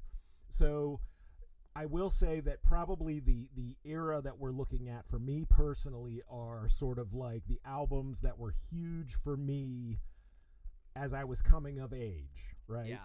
Yeah. So, you know, the oldest album on this list of 20, I don't know if it'll make it to the final 5 or not, but it's probably Men at Work. Business as usual. Wow. I just saw them in LA at the Forum about 2 months ago. It was fantastic. Great album. Yeah, Colin Hay, lead singer, still going strong. Has had a whole revival, really, of his I have video of footage career. of him singing Africa with Toto. I'll send it to you. Wow. What was that with the All Star Band? Is he touring with them? It was Christopher Cross, Men at Work, and Toto playing the Forum about 2 months ago. Oh wow! Oh my okay. God! I didn't know he was touring as Men at Work, because I think he's the only original member now. But he's ironically, but that he that is the first only, Men at, it's that Man first at Men at Work now. album is overlooked. I Because love it. you know, they came across as these goofy Australian guys on, you know, early MTV videos, and that was sort of cemented who the public perceived them as. So they wanted to hear sort of like the funny, yeah. you know. But the album is awesome. So like that is on my list of 20, and then, you know, probably my list goes up through like the mid 90s. Yeah. And so I've got 20 albums between like the early 80s and mid 90s. They're all like guitar based, most like indie based. You know, I don't know what else you want me to say. Just if you were give listening us the to name college of radio during that era, probably all 20 of these albums will be familiar to you. Yeah, I mean, listen. Jay Bill, I sent that video to you. Jay William. I call you Jay Bill. Yeah, we go way back. So, yeah, it's cool. You know, friends and family kind of thing. You know, I sent you the video of him singing Africa. I bought like the singles with, like, you know, It's a Mistake back when it came out, the 45, one of the first 45s I bought. But I never really paid much attention to them. And when I saw them live, like, completely newfound respect for Men at Work. Like that, yes, I've always respected them, but it was next level. I'm like, okay, these guys, they're great. They're awesome. Yeah, especially like so far removed from that album, I think now you can kind of hear what's unique and, you know, was interesting about them. You and know, his voice and they're is still today's spot. Yeah, just totally. Yeah, super unique, identifiable voice. Anyway, great album. That one is on my list of 20. You know, but then I go probably as far away from that as like Bark Psychosis, Hex, which is a mid 90s. You know, it's one of the like sort of slowcore, post rock, post talk. You know, I think I have a Talk album. Do I? No, I think I left them off because you get annoyed when I start talking about Talk. No, I mean, listen, you've got some albums on here like David and David Boomtown, yes, which we David talked about a lot. Boomtown, great album, forgotten. But I mean, listen, you've also got to think, and we all have to do this thinking when we evaluate what our final 5 albums is going to be. We got to make sure that there's more than one song to talk about on these albums, because we're going to have to deeply backtrack. And I'm not going to ask you to defend it now, but I'm just wondering, is there more to David and David than Welcome to the Boomtown off the album Boomtown? Yes, there's more to David and David. Quality, like LA crack studio musicianship, mid 1980s. You know, the sound is of that era, but the songs are solid. I promise you. David promises you, other David promises you. Yeah. But well, listen, there are these albums, especially from the 80s. There were a lot of avant-garde groups, especially here in LA. There's a band called Human Radio, for example. Every track on their album, one album, is killer. But like no one's ever heard of them. Yeah. Well, listen, those are the kind of records that we want to find. We want to expose people, just give them a little taste. Throw Human Radio. Throw it on the list. Well, it's got to be on your list. You got to pick 5, Ralph. Don't you put this on me. I got enough to deal with. I've already got so many songs on mine. I don't even know what to do. I'm trying to decide. 2 seasons of backtracking, guys. Ego. Oh, I got things on my list that are gonna blow your faces out of your heads. See, he can talk shit like this because he's on an island in the Pacific. He knows that it takes a lot to get there. That's right. If you ever come mainland again, Ralph and I are gonna get you. Yeah, I mean, Joel. You guys tell me.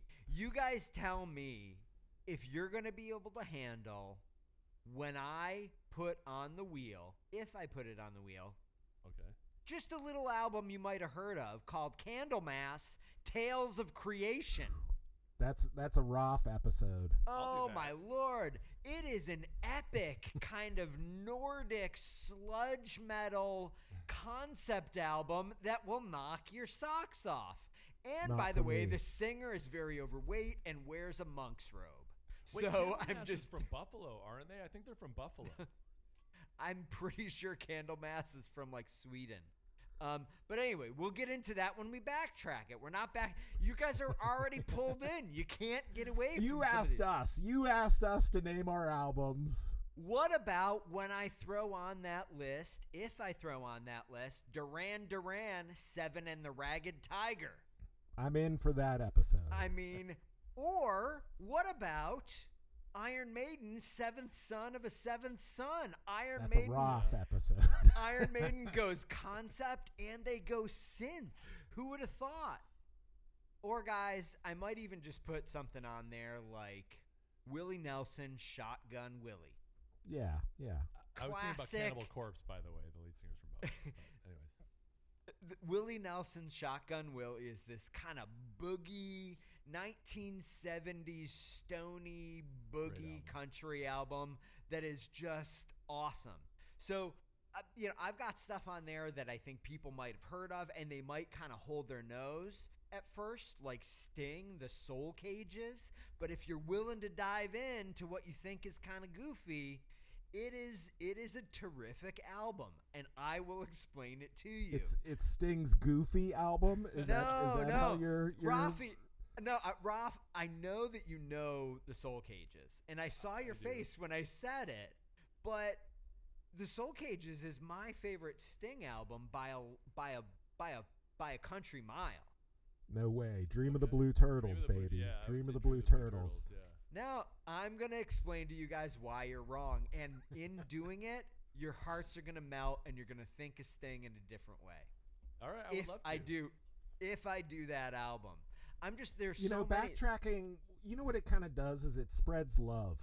Yeah, that's Well, right. but Honestly, I understand one where album Dan's- at a time. I understand where Dan's coming because I was going to do the same thing with R. Kelly and make you guys love him.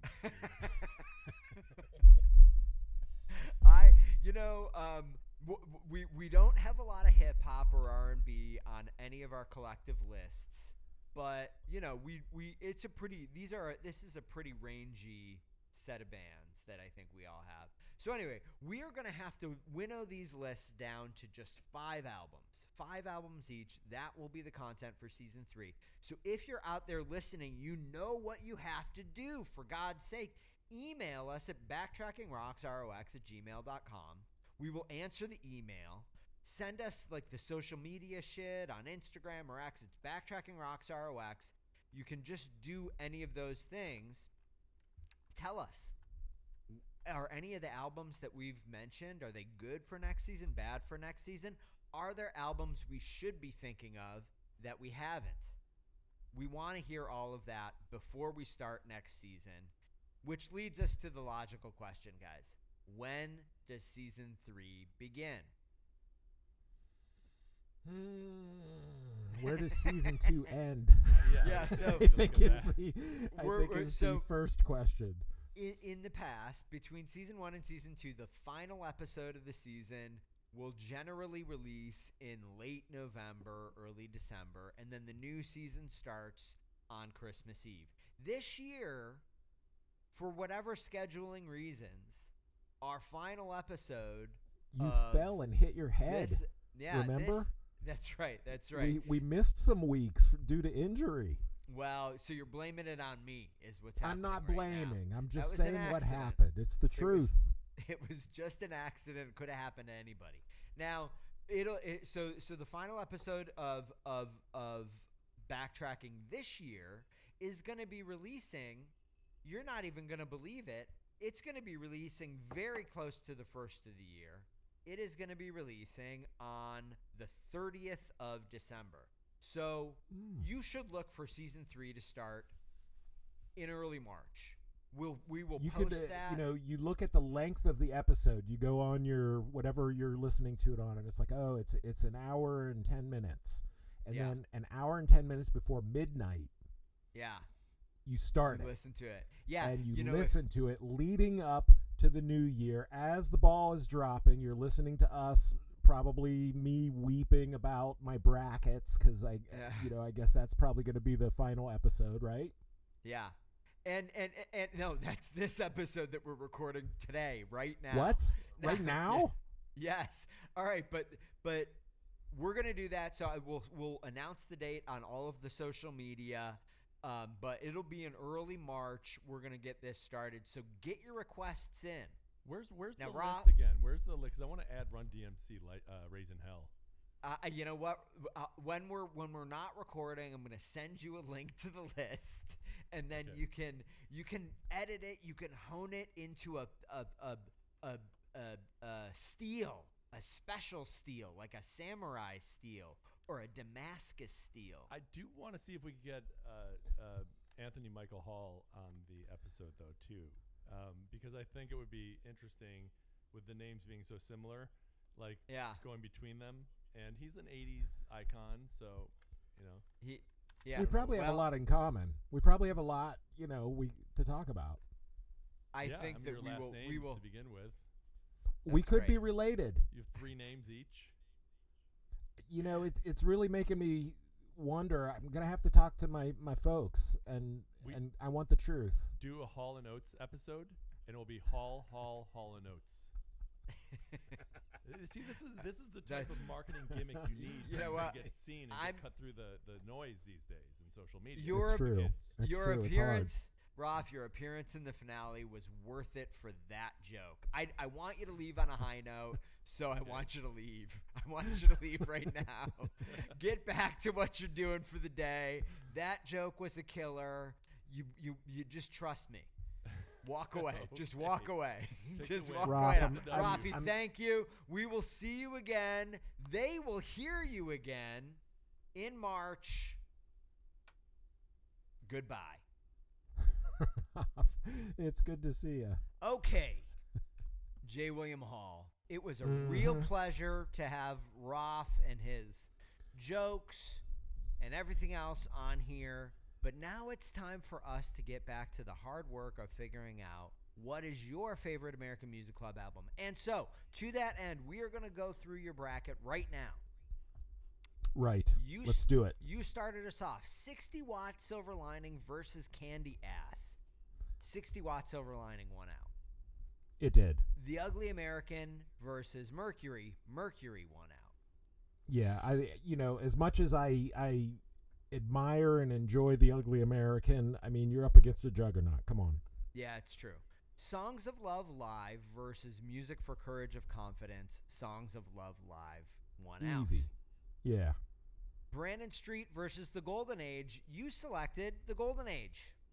Indeed. Now, this one's interesting. Hey, Mr. Ferryman versus The Restless Stranger. I suspect this was a tough choice for you. You selected Hey, Mr. Ferryman. We're talking about the oldest album versus the newest is what we're talking about here. Yeah, that's a dimension I hadn't thought about. This is the alpha and omega of the Eitzel AMC canon. And which did I choose? You chose Hey, Mr. Ferryman. That's right. Yeah. Old or no? Yeah. New versus old. Yeah. And new one out, which is counter nostalgia. Right. Yeah. Right. It's not all about nostalgia. It's not all about what would 18-year-old Joel pick. Yeah. No. Okay, so San Francisco versus California. You selected California as the winner. Yeah, the easy one for me. Okay, and then Don't Be a Stranger versus Everclear. You selected Everclear. Come on. I mean, what do you want me to say? Okay, so now we gotta finish up the winners bracket here. Lovers Leap USA versus 60 Watt Silver Lining. You selected Lovers Leap. Yeah. Now, is this going to be controversial with the pundits? Lovers, it is controversial with me, or are you talking about the next one? I'm talking about this one. Yeah, this one, it was a little controversial to me. I mean, Lover's Leap is a good, but it is a demo collection, really. It is indeed. Yes, it is. And 60 Watt is the debut studio, kind of big deal album. Right. I think just, music-wise, song for song, I like the Lover's Leap USA collection. Yeah. Another one that I think many people are going to question, Klamath meets United Kingdom. You select Klamath as a better album. Yes, and I'm not surprised that people will find this one controversial. United Kingdom, as much as I love the album, when you really go back and examine it song for song, it's an 8-track album. And I think there's a couple on there were underdeveloped. They were undercooked songs, and so even though the album is evocative in its own right, and the some great songs on there as well, so it's a great album. But I think that Klamath has a quality to it, a mood to it, a cohesive place. I don't, maybe the artwork has something to do with it, or there's something about it that feels self-contained, like this self-contained little world. And I think as an album, it is a stronger album. Very interesting. I think many AMC fans would question that, but listen, it's your bracket, it's not theirs. Let's move on. West versus Mercury. You selected Mercury. Yeah, easy. And Songs of Love Live versus Love Songs for Patriots. You selected Love Songs for Patriots. Yeah, we've got 2 Love albums here. Songs of Love Live is an awesome album. It's a cohesive, kind of listening experience. Really fantastic, memorable performances of kind of almost like a greatest hits collection with some new songs sprinkled in. Love Songs for Patriots, though, it's the full band experience. It's the full band experience, which I think, is always going to kind of win out for me. Yeah, it's my personal bias. So now we are down to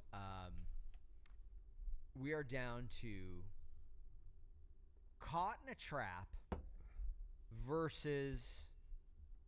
Actually, did we cover these? Okay, Brandon Street versus the Golden Age. You selected the Golden Age. Did we already go through these? Yeah, we did. Yes, we did. Okay, so Caught in a Trap versus the Golden Age. You selected the Golden Age again.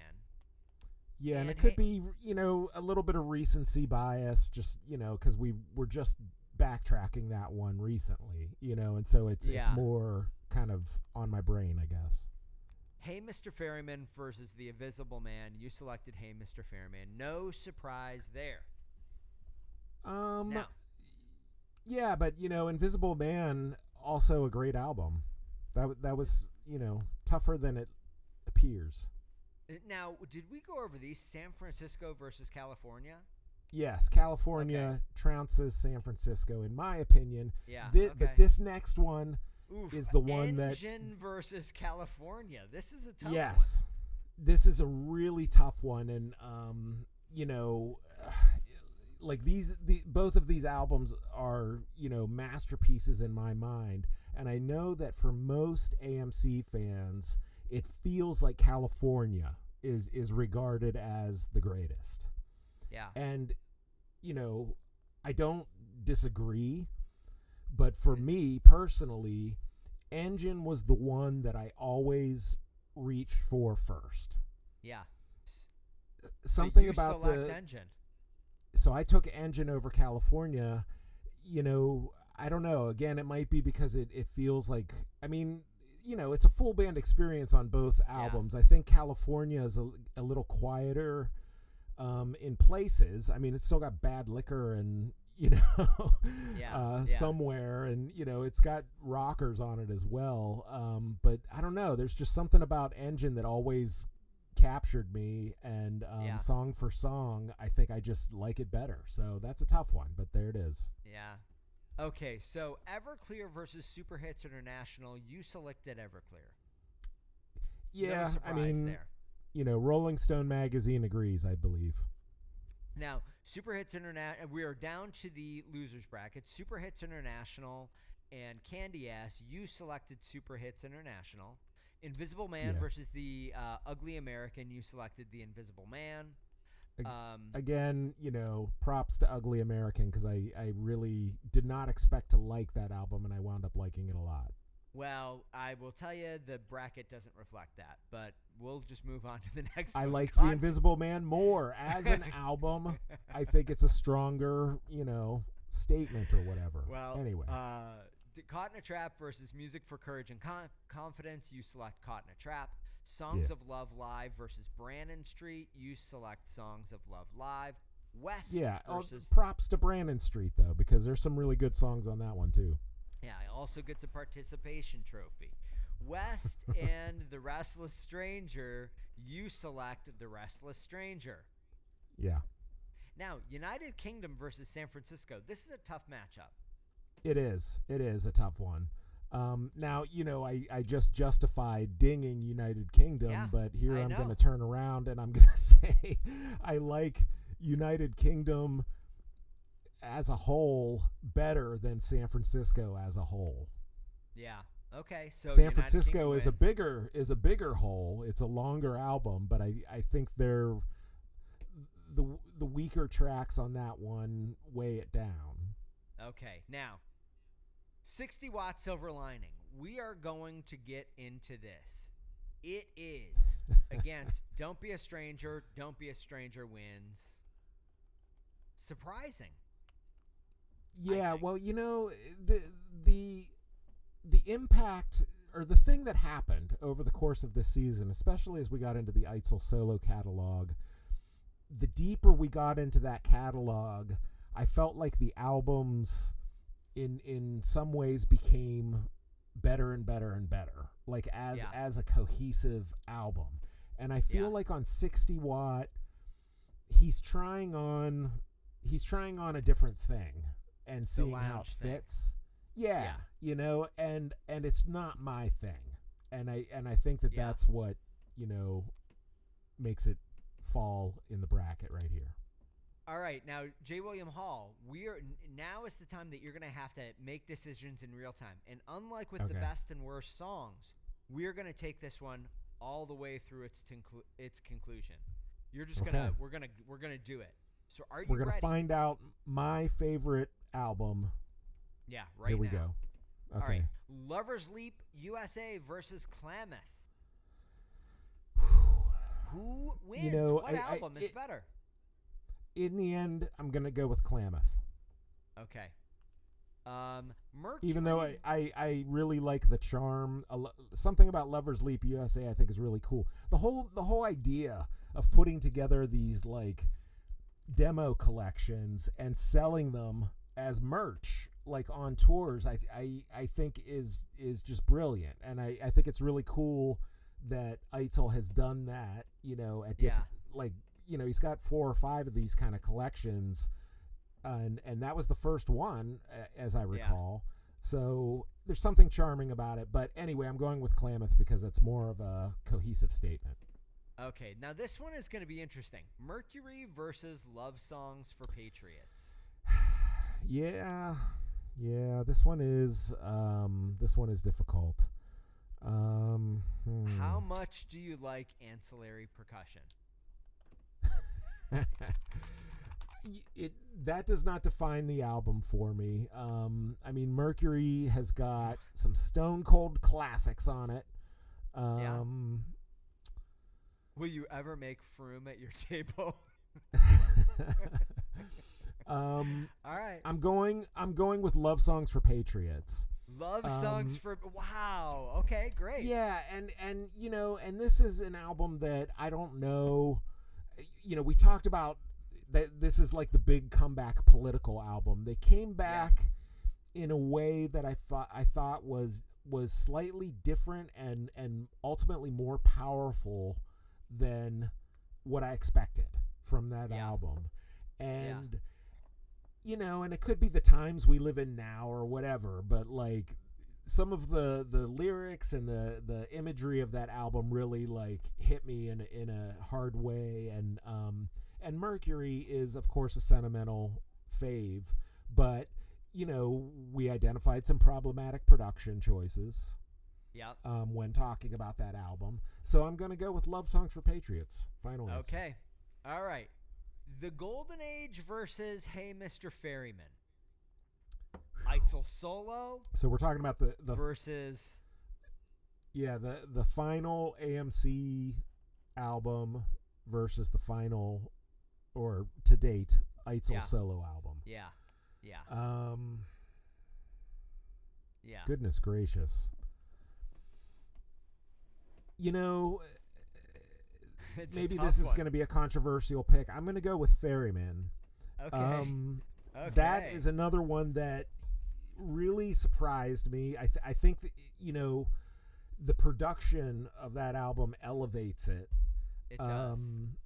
In a way, and it sets it apart from, you know, some of the other Eitzel solo albums, which are more kind of like homemade, you know, DIY kind of things.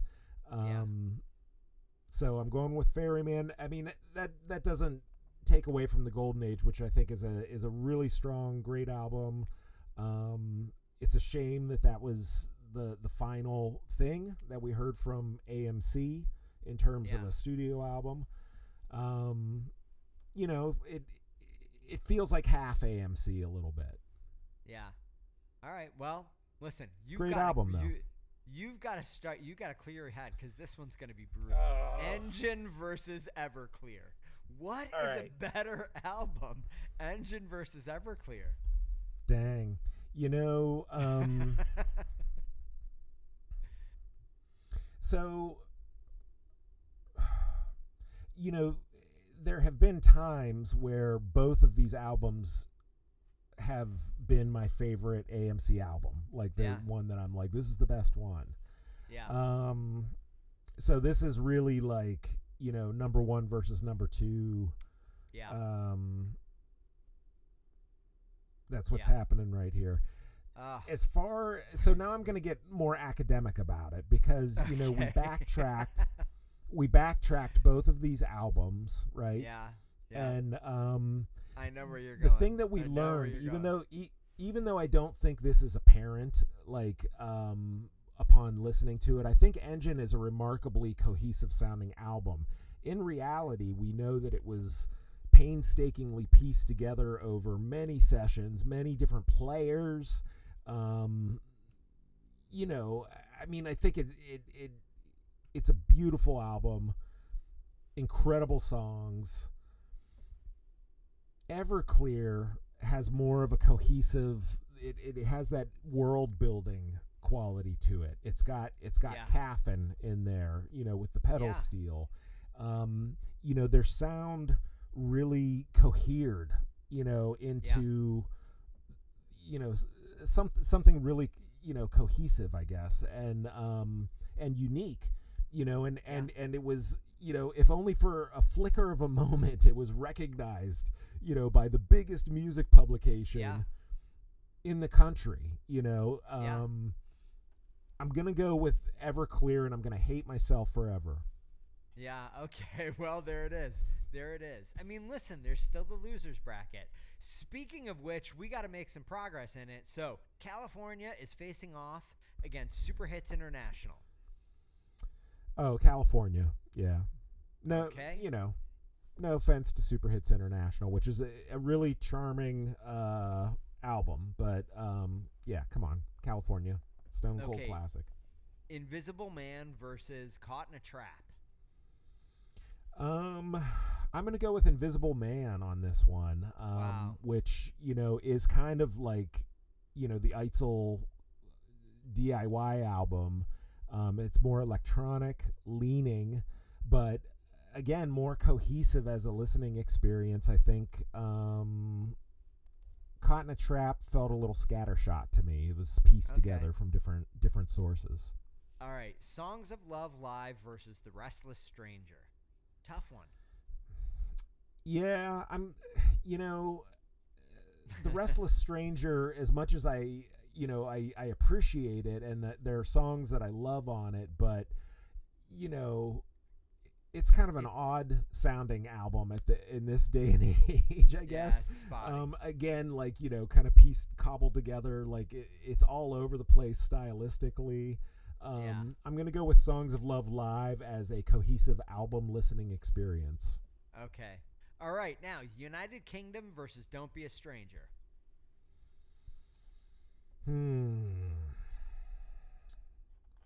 Boy. I don't want to have to put you on a timer here.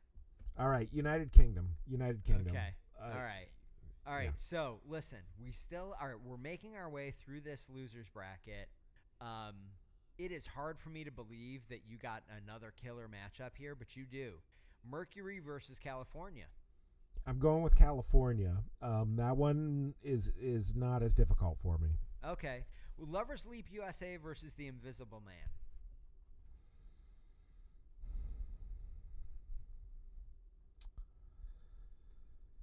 I love my home demos. I got to go with Lovers Leap USA. Lovers Leap USA. Okay, now, Engine versus Songs of Love live.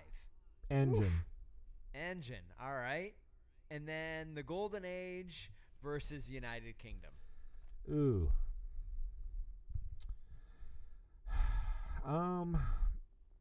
You know what? I'm gonna maybe throw you a curve. I'm going with The Golden Age here because I think, again, in talking about cohesive album experiences, that one to me feels more put together than United Kingdom on the whole. Okay. As much as I love United Kingdom. Okay, you ready? Yeah. Klamath versus Love Songs for Patriots. I'm going to go Love Songs for Patriots. The full band experience, just it hit harder. Okay. Hey, Mr. Ferryman versus Everclear. Hey, Mr. Ferryman, love it. Love the production. Love the songwriting. Everclear,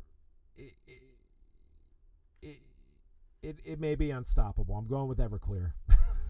Yeah. Okay, so now we have got California versus Lovers Leap USA.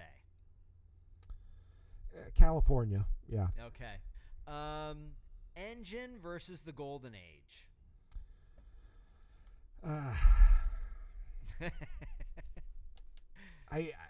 I mean, Engine. I'm gonna go with Engine.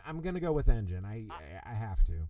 I would have thought that would have been a quicker decision by you. Well, it is that whole thing with having backtracked it and really dug deep, and you get to know this new batch of songs. So it's like I don't know. It's hard. It's hard, man. Okay, now we are gonna determine the losers bracket champion here. Klamath versus Engine. Engine. Unbelievable. So Engine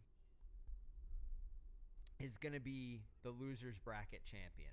Now, Love Songs for Patriots versus Everclear. Got to go with Everclear. And then we have Hey, Mr. Ferryman versus California.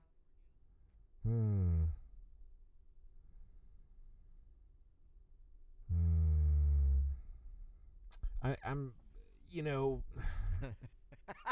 young Joel is gonna win out. He's gonna give me a noogie, and it's gonna be California. Give me the wedgie, California. Okay, so I've got to say, we wound up with a pretty darn conventional. Wait a second. Where's set of final matches? Okay, so we're down to the final four here, right? Yep. We are down to the final 4. We've got Everclear is going to face off against the winner of California versus Engine. So, is it California or is it Engine? Who wins? I think I talked about it earlier. Did these two already face off? They may have faced off in the upper bracket. Okay, well, Engine is the one I'm going to go with. Okay, California is out. So, in a repeat, I'm sorry. Love Songs for Patriots versus Engine. You got to resolve that first. But I think we know where that one's going to go. Okay, it's going to be a repeat. It is going to be a repeat of a first round matchup or a second round matchup. Everclear versus Engine. The first time these two met up, it was Everclear that won. Have you changed your mind? No, I haven't changed my mind. I'm going to go with Everclear. I feel like, Everclear is it.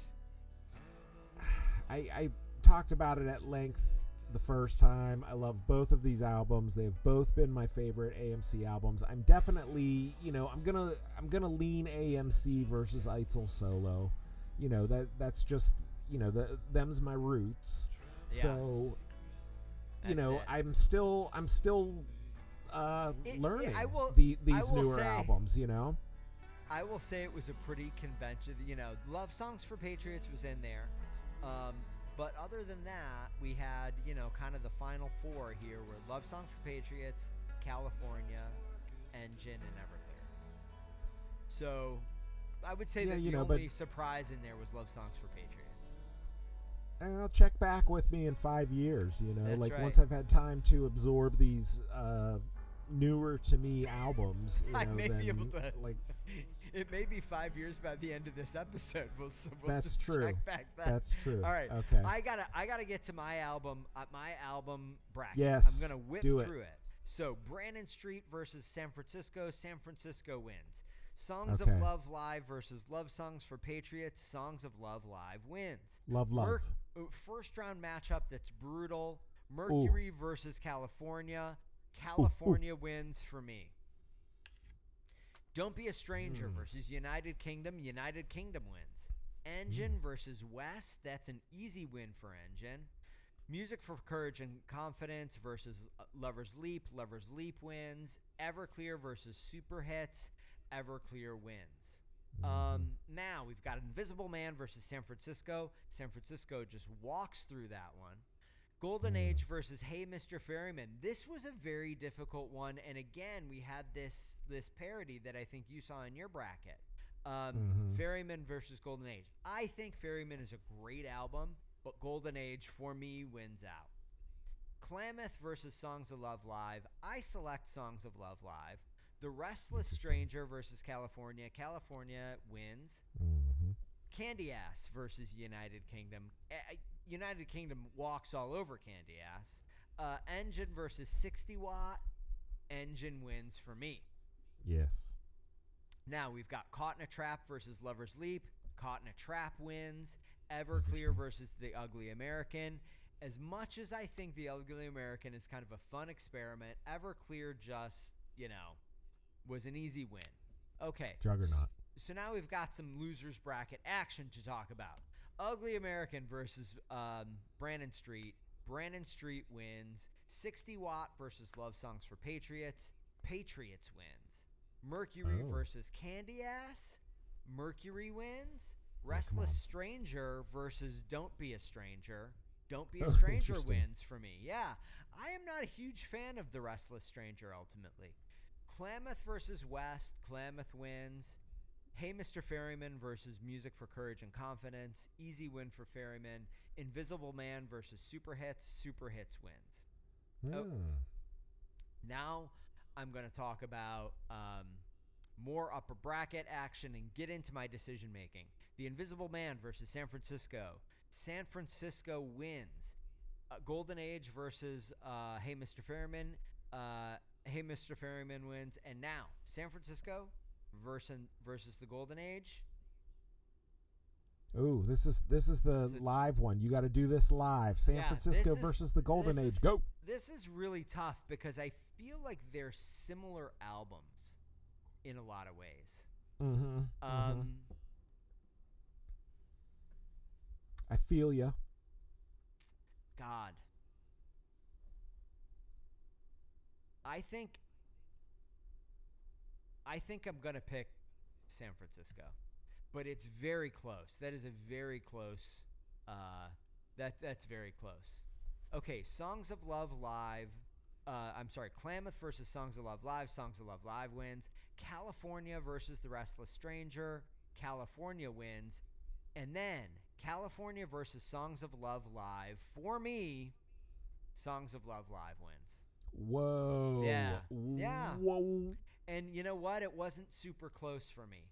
I like moments in California, but it is, of the early era of the band, one of my less favored albums, I will Interesting. say. Yeah, I feel like we dug into this a little bit when we were in and around there. But yeah, it's a great album, there's no doubt. But Songs of Love Live is tough for me to resist because it's kind of such a greatest hits album. And then there are so many good songs that hadn't been released. And I just think Eitzel's performance is really compelling. Okay. Candy Ass versus United Kingdom. United Kingdom wins. Engine versus 60 Watt. Engine wins. Now we have United Kingdom versus Engine. This is a very difficult one for me because I love United Kingdom. Love it. But I'm going to go with Engine. I'm going to go with Engine. I've got to go with Engine. I love United Kingdom, but it's got to be Engine. Okay. Caught in a Trap versus Lover's Leap. Caught in a Trap wins for me. Everclear versus Ugly American. Everclear wins. Caught in a Trap versus Everclear. I like Caught in a Trap, actually. I think quite a bit more than you do, but Everclear wins that one for me. All right. Okay, so now we are into why don't we get into some losers bracket action here. California is facing off against Brannan Street, and I am going to say California wins that one. Golden Age versus Love Songs for Patriots. Tough. Gosh. I'm going to say the Golden Age because I think the songwriting on the album is a little bit better. Interesting. Yeah, pretty close. I liked Love Songs for Patriots more than I anticipated I would. But Golden Age was, a pretty big surprise. I like that album. Caught in a Trap versus Don't Be a Stranger. Don't Be a Stranger. I like Caught in a Trap, as I've said now a couple of times, but Don't Be a Stranger wins out. That is one of my favorite Eitzel solo albums. United Kingdom versus Hey Mr. Ferryman. Oof. Interesting. Yeah, this is an interesting one. I'm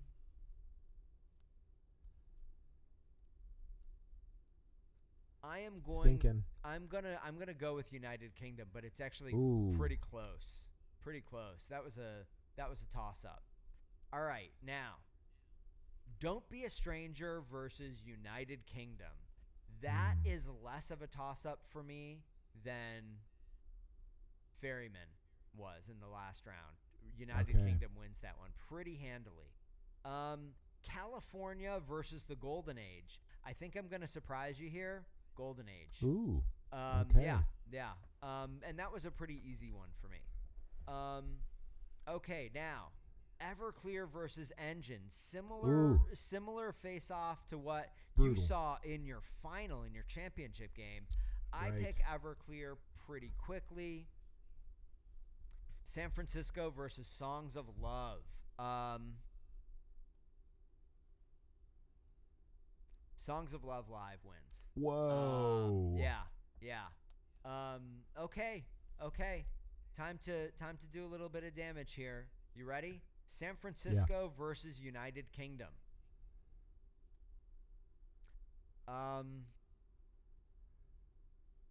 United Kingdom wins for me. Yeah. Cold. Engine versus the Golden Age. Now this is Ah.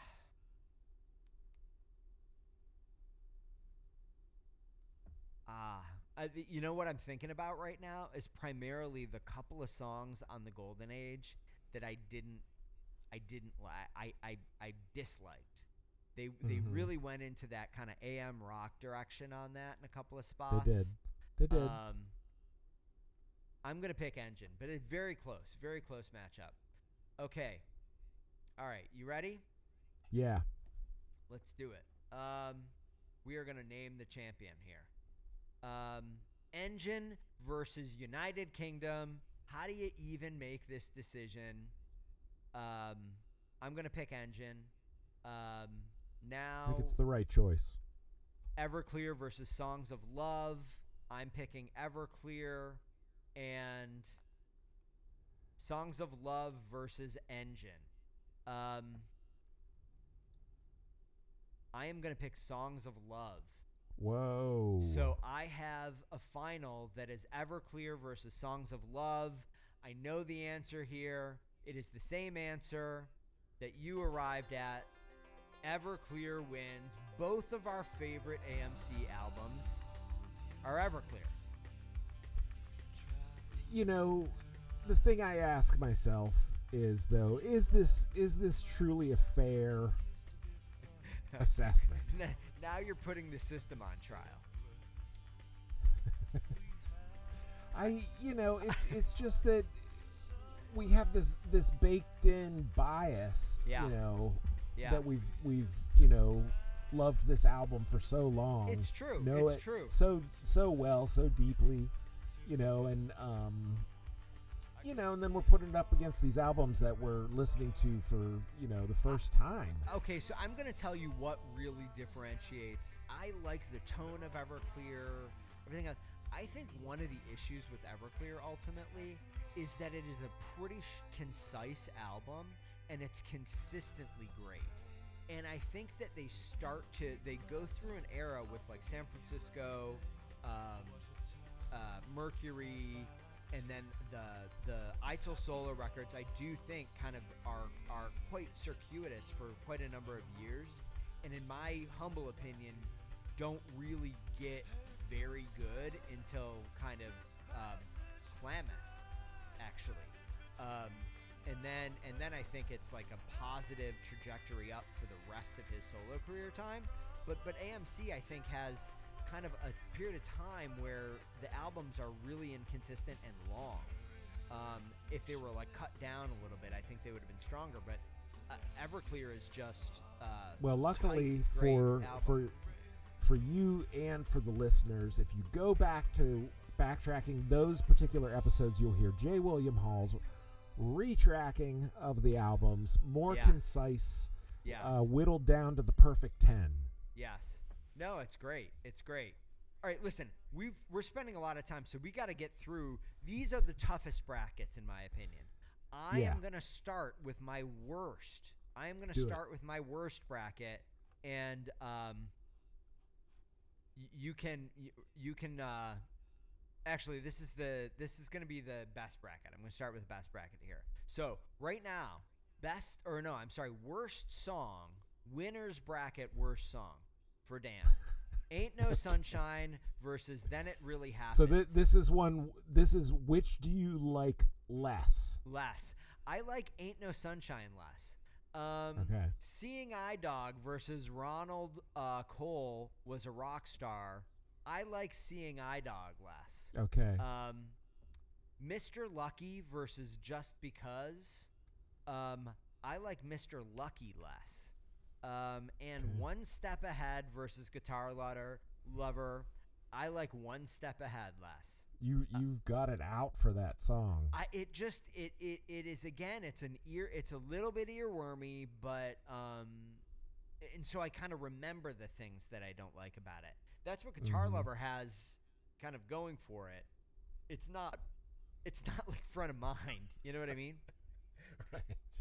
Okay. So now, Ronald Cole Was a Rock Star versus Mr. Lucky. Mr. Lucky is the victor there. Then It Really Happens versus One Step Ahead. These are two songs that I truly dislike. But One Step Ahead, I dislike a little bit more. And then we've got Mr. What are we Lucky. at? Final four here. Mr. Is this Final Four? This is Final Four. Mr. Lucky versus One Step Ahead. One Step Ahead, I like less. Oh my goodness. Ain't No Sunshine versus Seeing Eye Dog.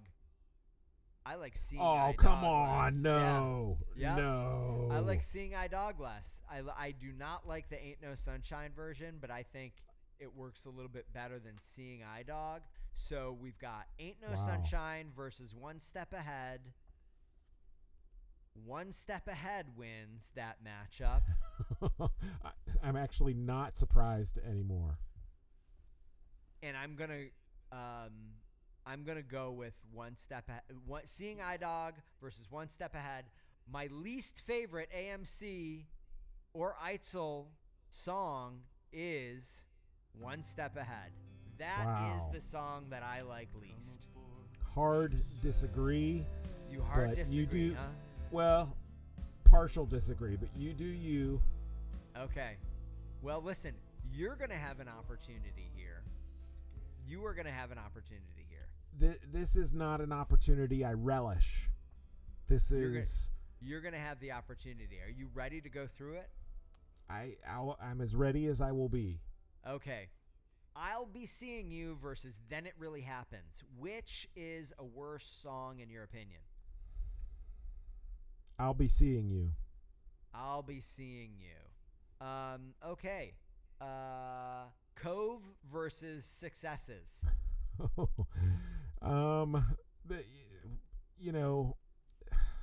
I want to say 6S's has a high-pitched kind of drill sort of sound, and that's what really was like, I don't, like I didn't love it. So I'm going with 6S's.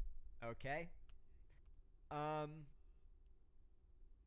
Mantovani the Mind Reader, which I'll remind you made it probably halfway through my best song bracket. Right. Versus Mr. Lucky. Mr. Lucky is going to advance here. Mantovani is put out of its misery. Is no longer in the running for worst song. Okay, Bad Liquor versus Highway 40. The funny thing about Bad Liquor is that's probably my least favorite song on the early AMC albums. But yeah. I've heard it now in live renditions, as we've been backtracking the season. I've heard these live renditions and sort of come to realize that is like the song during the set where they like screw around and they do different styles of it. And it's just this super malleable thing. And that's made me sort of like appreciate the song a little bit more. So I'm going to go with Highway 40 advances here. I think it's a more forgettable song. Okay. All right. We're getting pretty deep here. Cove versus Mr. Lucky. I'm going to go with Mr. Lucky here because Cove, it's an instrumental. I don't think it's tough. There's nothing offensive about it. Yeah, that's right. So that's tough. I was wondering if you were going to ride one of these instrumentals into the kind of safe choice, but I like that you like it's not that they're good, but they're not really bad. You know what I mean? Right. Like I enjoyed them well enough when we listened to the albums, I guess, but they were, I don't know. Okay. Then It Really Happens or Highway 40.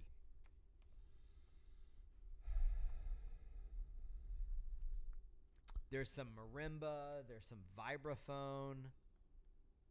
Yeah. That I'm gonna go with Highway 40, which, as I recall, for me, like it felt a little unfinished or something. I need to revisit, but okay. Well, Mr. Lucky versus Highway 40. See, this is the thing about Highway 40. It's like it's one of the ones that I can't fully remember in some ways, and that's a bad sign. So I'm going to go with Highway 40 because I definitely remember Mr. Lucky. Okay. All right. Okay.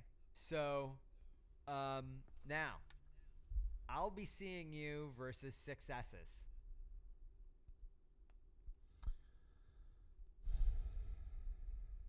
I'm going to go with the high-pitched drill of Six S's. Okay. All right. I'll Be Seeing You versus Highway it's like 40. You know, the one that it's like the six. It's funny just because I'll Be Seeing You like puts me to sleep. Or I guess that would be more. Never mind. Okay. All right. I'll Be Seeing You versus Highway 40. I'm going to go with I'll Be Seeing You. It's a cover. Okay. It's an easy mark. I don't know. Yep. Okay. Well, then we've got Six S's versus I'll Be Seeing You for your final. All right. I'm going to I'll Be Seeing You is just it was one of the covers that I thought was a little perplexing. I didn't, it closed that album as I recall, and it was very sort of sleepy and it didn't feel like much energy there. Six S's, I think I'm going to go ahead and say Six S's in the end. Okay, I just think it was more of like an idea than a song, You took what I would consider the safe route in this bracket, J. William Hall. You ended up with an instrumental. A demo instrumental. Yeah, I don't know. I think that, but listen, you can't hide from the truth forever. It's time for you to finish your best song. Oh boy. Yeah, this one. Okay, this is going to be tough. Okay, but get ready. You ready? As ready as I'm going to be. Okay, Big Night versus I've Been a Mess. Oh my God. Wow.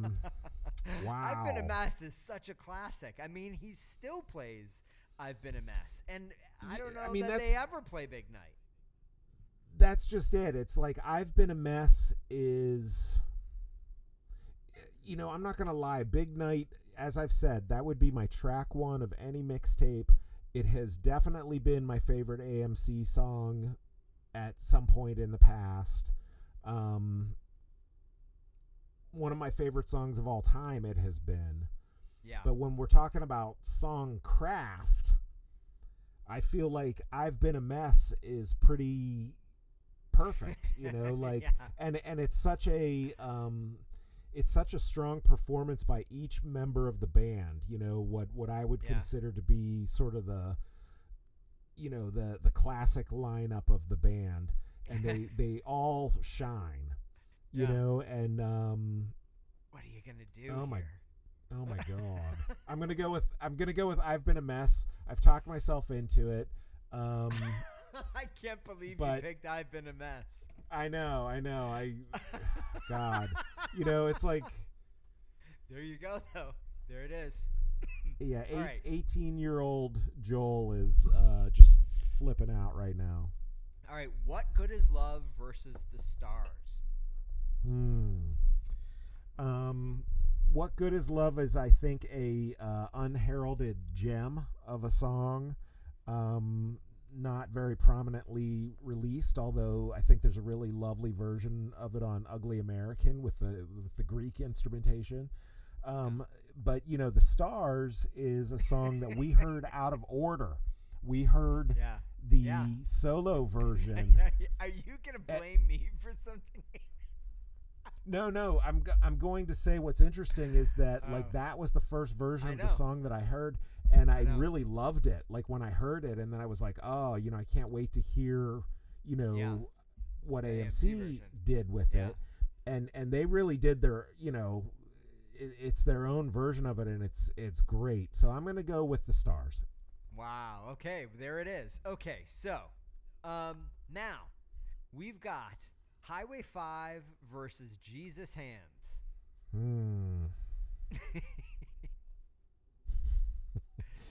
Two very different songs. I mean, in my opinion, Highway 5 is AMC at its kind of most atmospheric and kind of, shoegazy almost, or definitely Yeah. slowcore. Jesus Hands is like very much Eitzel in singer-songwriter mode, a little bit of country inflected.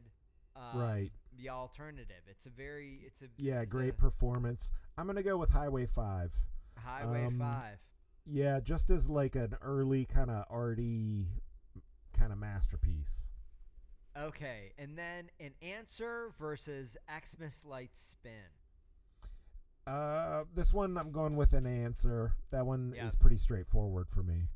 Okay, now we're getting pretty close here. We just have a few more matchups to resolve.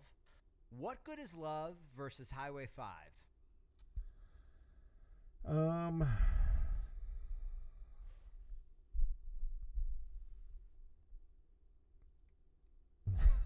This is going to be controversial. I'm going to go with What Good Is Love.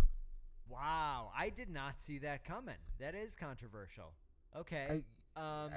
Something about the lyrics I think is superior in that one. Okay, and then now we've got Big Night versus An Answer. Big Night. I can't turn my back on Big Night twice. Yep, got it. Even though An Answer is a beautifully crafted, beautiful sounding song. Love it. Yeah. Okay, so now we've got What Good Is Love versus Big Night.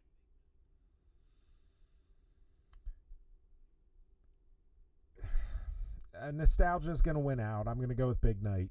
Okay, so now I've Been a Mess versus The Stars.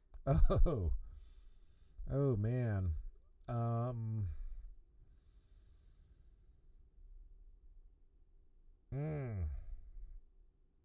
This one is tougher than I'm surprised. I'm going to go with I've Been a Mess. I'm going to go with I've Been a Mess just because I feel like it's just a skosh more epic or something, but The Stars is right up there.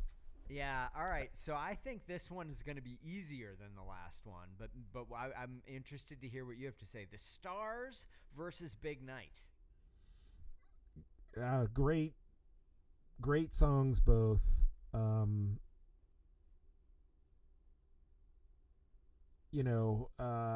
Evoke similar vibes. Feelings. Yeah, looking deep into the night sky. I'm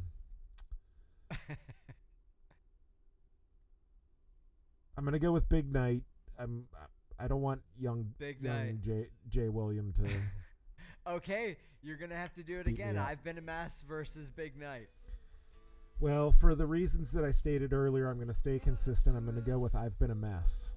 Wow, you're gonna stay consistent. I actually thought you were gonna change your mind on that one. No. Okay, so your favorite American Music Club, the song you think is the best American Music Club, is in fact I've Been a Mess. Upon backtracking, I think that it embodies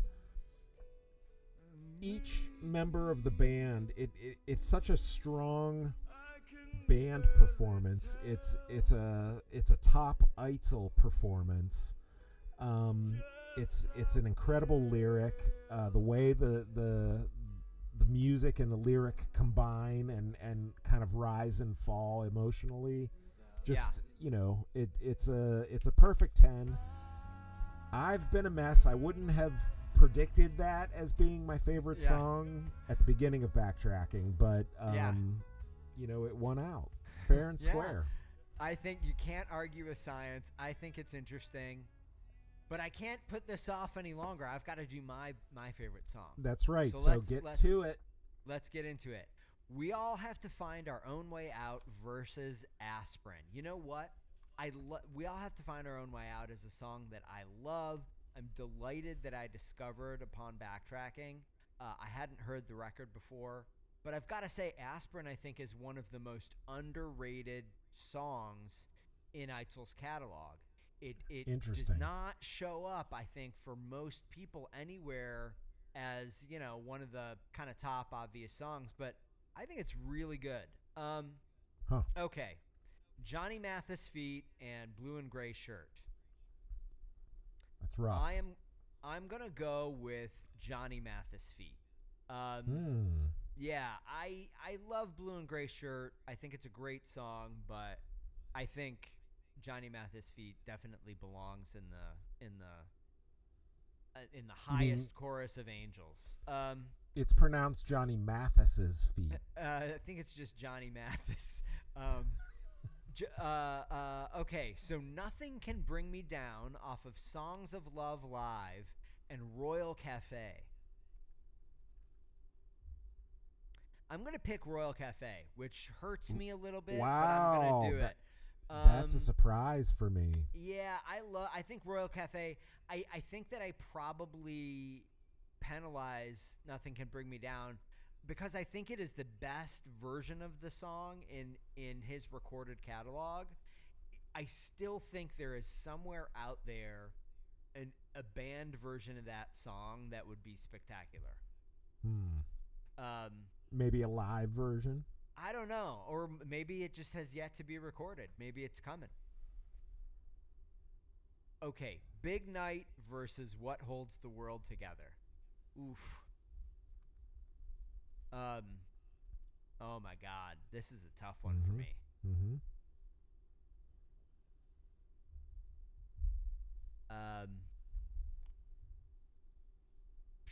I'm gonna pick What Holds the World Together. Interesting. Yeah. That's a tough one. I know for me. you were a fan. I'm a big fan. Okay, so now we get into Nothing Can Bring Me Down off of Songs of Love Live versus Johnny Mathis feat. I think Nothing Can Bring Me Down. I think probably is it for me. And then we've got Big Night versus Aspirin. Big Night's going to win that one. Yeah, come on. Which leaves us with What Holds the World Together versus Royal Cafe.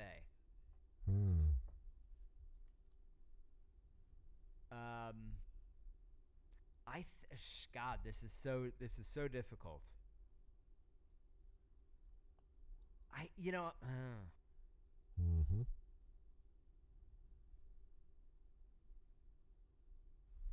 I'm gonna say, as David and David would say, ain't so easy. This is a tough one. I am gonna go with Royal Cafe. I think it is such a great song from the catalog. Somehow, like, perfectly concise. Okay, so that leaves us with Nothing Can Bring Me Down versus Big Night. I have to say Big Night there. Now, What Holds the World Together versus Big Night. This is a repeat matchup.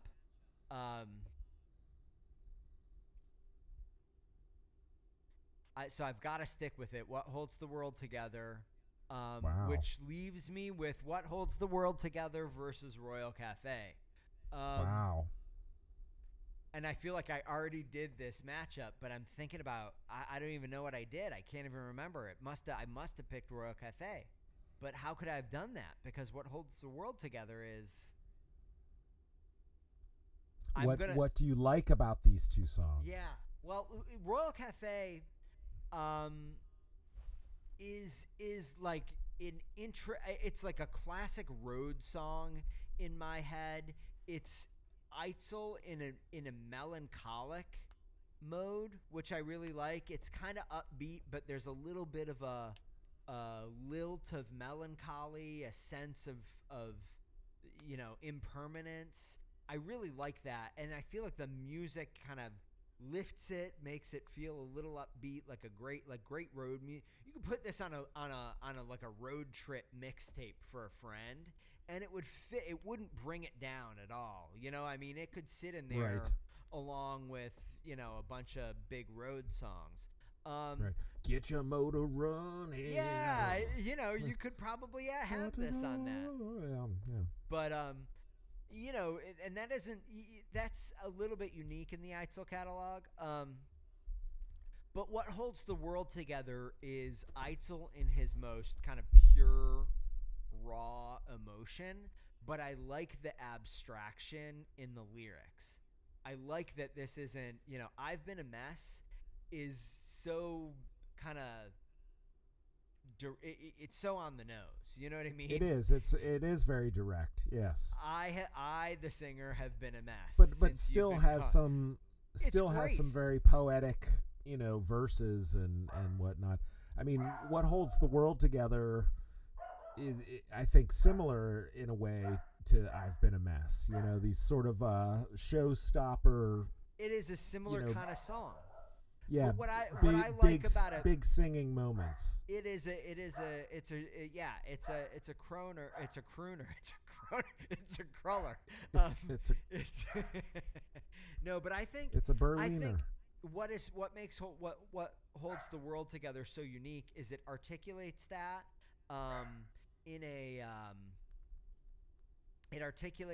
in like an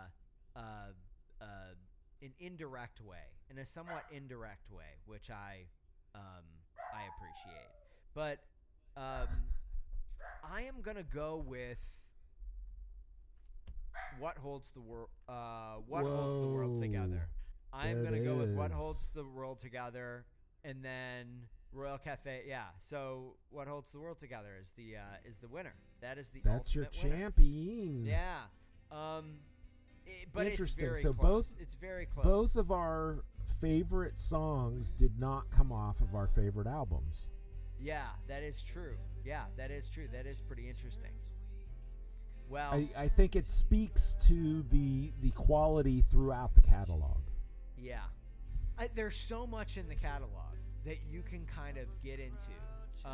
So much to discuss, so many twists and turns, so many evolutions over the course of the entire catalog, both within the band and then, as part of Eitzel's solo catalog. It's worth backtracking. I don't think anybody has ever done it. Yeah. I don't know if anybody will ever do it again. Yeah. But for future AMC heads out there, and I know there are going to be plenty of new ones. Yeah. Once this box set hits the streets, I know, and all of the positive press starts rolling out there, and all of the oh yeah, American Music, remember that, and that whole thing is going to kick up, right? Yeah. And you're going to have all of these brand new AMC heads who are Googling around, are there any podcasts about American Music? And that's going to come to backtracking, and they're going to have to, because once you start, it is a little bit of the Hotel California. Once you start, you could check in and you can never leave. A famous Mark Eitzel lyric. Yeah. I'm kidding it. It's you people know. I know it. Well, listen, J. William Hall, it's a catalog that I think I'm happy that we were able to backtrack together. I think if anyone out there is considering backtracking the band, fans especially, maybe they only have heard a few albums, but they kind of lost track like we did. Well, it is worth going deep on this band again. I'm super happy that we were able to do it. Jay William, as I always say, thank you. And as I always say, Dan, thank you for inviting me to be a part of this experience, this journey. It was a big long journey. It was like the settlers crossing the continent, the Oregon Trail, where they thought it can't be that far. Christopher Columbus thought, I estimate it's a couple 100 miles across the ocean. I'll get there in no time flat. That's how I felt starting this season of Backtracking. That was not the case, and I'm a better person for it. I have exposed myself to all kinds of new music. I've dug deep on Eitzel, deep on AMC. Yeah. I think we've dove deeper than anyone's ever dove. I hope others decide to also dive deeply, even if you only catch an episode here or there. Maybe it's enough to wet your whistle. And if we can drive some more traffic to the pages, if we can get some more downloads, let's go, people. Get on the stick. That's right. Get on the Bandcamp. Check out the show notes. I think we're going to have lots of links to all of the AMC stuff online. Links galore. We're going to have links galore. Go to the Bandcamp. I think it's a good point. And of course, email us in the off season. BacktrackingRocksRox@gmail.com. That's the preferred way. But we're on Instagram at BacktrackingRocksRox. Twitter, same thing. On Reddit, it's the same thing. Get in touch with us in any of those ways. Go to the YouTube channel, Backtracking Rocks ROX. And season 3, we'll be back next year with Roth. We're going to take a couple of months off, but then it'll be back out there for you. It'll just show right up. If you're a subscriber, it's just going to show up. So get ready for that. It's going to be a totally different kind of a journey. So we are looking forward to seeing you then. All right, J. William Hall, thank you. That's it. I bid you Happy New Year, my friend. As do I to you. All right, sir. Ta-ta. Ta-ta.